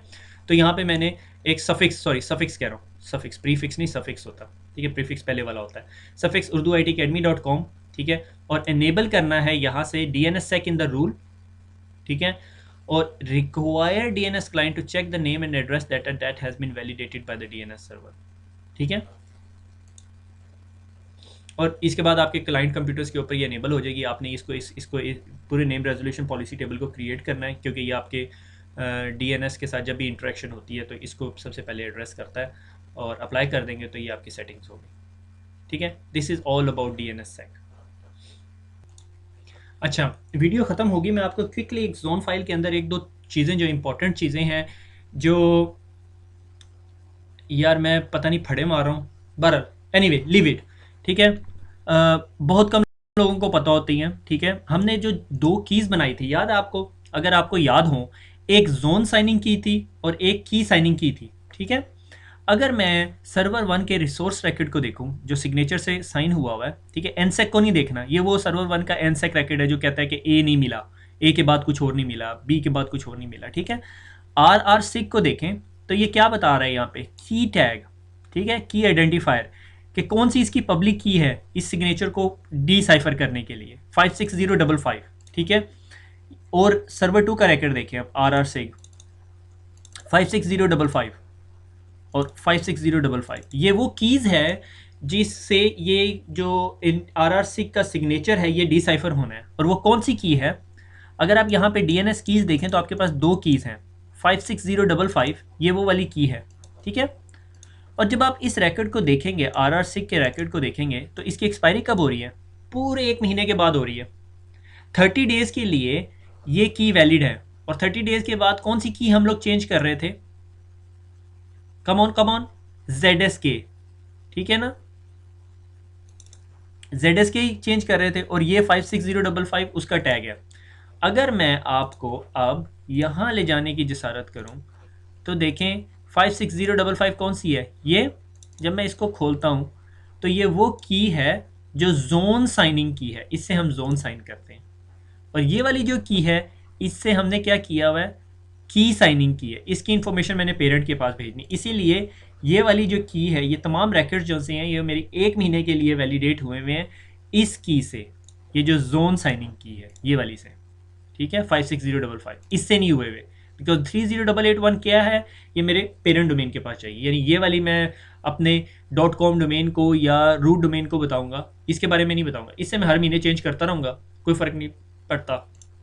जब किसी ने मेरी पेरेंट डोमेन को वेरीफाई करना होगा तो वो ये वाली की लेके जाएगा, 56055 ना, सॉरी ये वाली की 30881 लेके जाएगा, 56055 नहीं लेके जाएगा। आपको फ्रंट एंड पे कुछ नहीं नज़र आ रहा होगा, बैक एंड पे इसी तरह का काम हो रहा होगा। मेरा नहीं ख्याल कि मुझे अभी ये दोबारा स्लाइड ले जाके यहाँ पर आपको ये चीज़ समझाने की ज़रूरत है कि ये जो की जो यहाँ पे हम लोग दिखा रहे हैं, ये कौन सी की है जब पेरेंट डोमेन से वेरीफाई कर रहे हैं हम लोग, की साइनिंग की, ठीक है। और ये डीएनएस की उस की साइनिंग की डीएनएस की है, ये जो ये यहाँ पे आपको नज़र आ रही है, ठीक है, ये वाली 30881, ये वाली, ना कि ये वाली, क्योंकि इससे तो मैं इंटरनल साइन कर रहा हूँ, मेरे पेरेंट को तो इसका पता ही नहीं, वो वेरीफाई नहीं करेगा, ठीक हो गया। तो लेक्चर मेरे ख्याल में काफ़ी लंबा हो गया, ठीक है, और इसको समराइज़ करने की कोई ज़रूरत नहीं है। और स्लीपी फील नहीं कर रहा, थक गए हैं, मैं बहुत थक गया हूँ। और मैं आप लोगों को सजेस्ट करता हूँ कि इस लेक्चर को यानी कम से कम ना 2 से 3 दफ़ा सुने, इसका प्रैक्टिकल करें। ठीक है, ये जो कमांड्स हैं आपकी बुक में लिखी हुई हैं, उसमें से एक दो कमांड्स ना सारी स्लाइटली केस सेंसिटिविटी का इशू है, तभी मेरे पास भी एरर आ रहा था। ठीक है, तो आप उधर से लेके कमांड देख ले, command are very straightforward. ठीक है, आपने सिर्फ ZSK बनानी है और KSK बनानी है और जोन साइन करनी है और जोन रिप्लेस करनी है, दैट इज़ इट। ठीक है, और कुछ नहीं है। खुश रहें, दुआओं में याद रखें, फिर मुलाकात होती है। अल्लाह हाफिज़।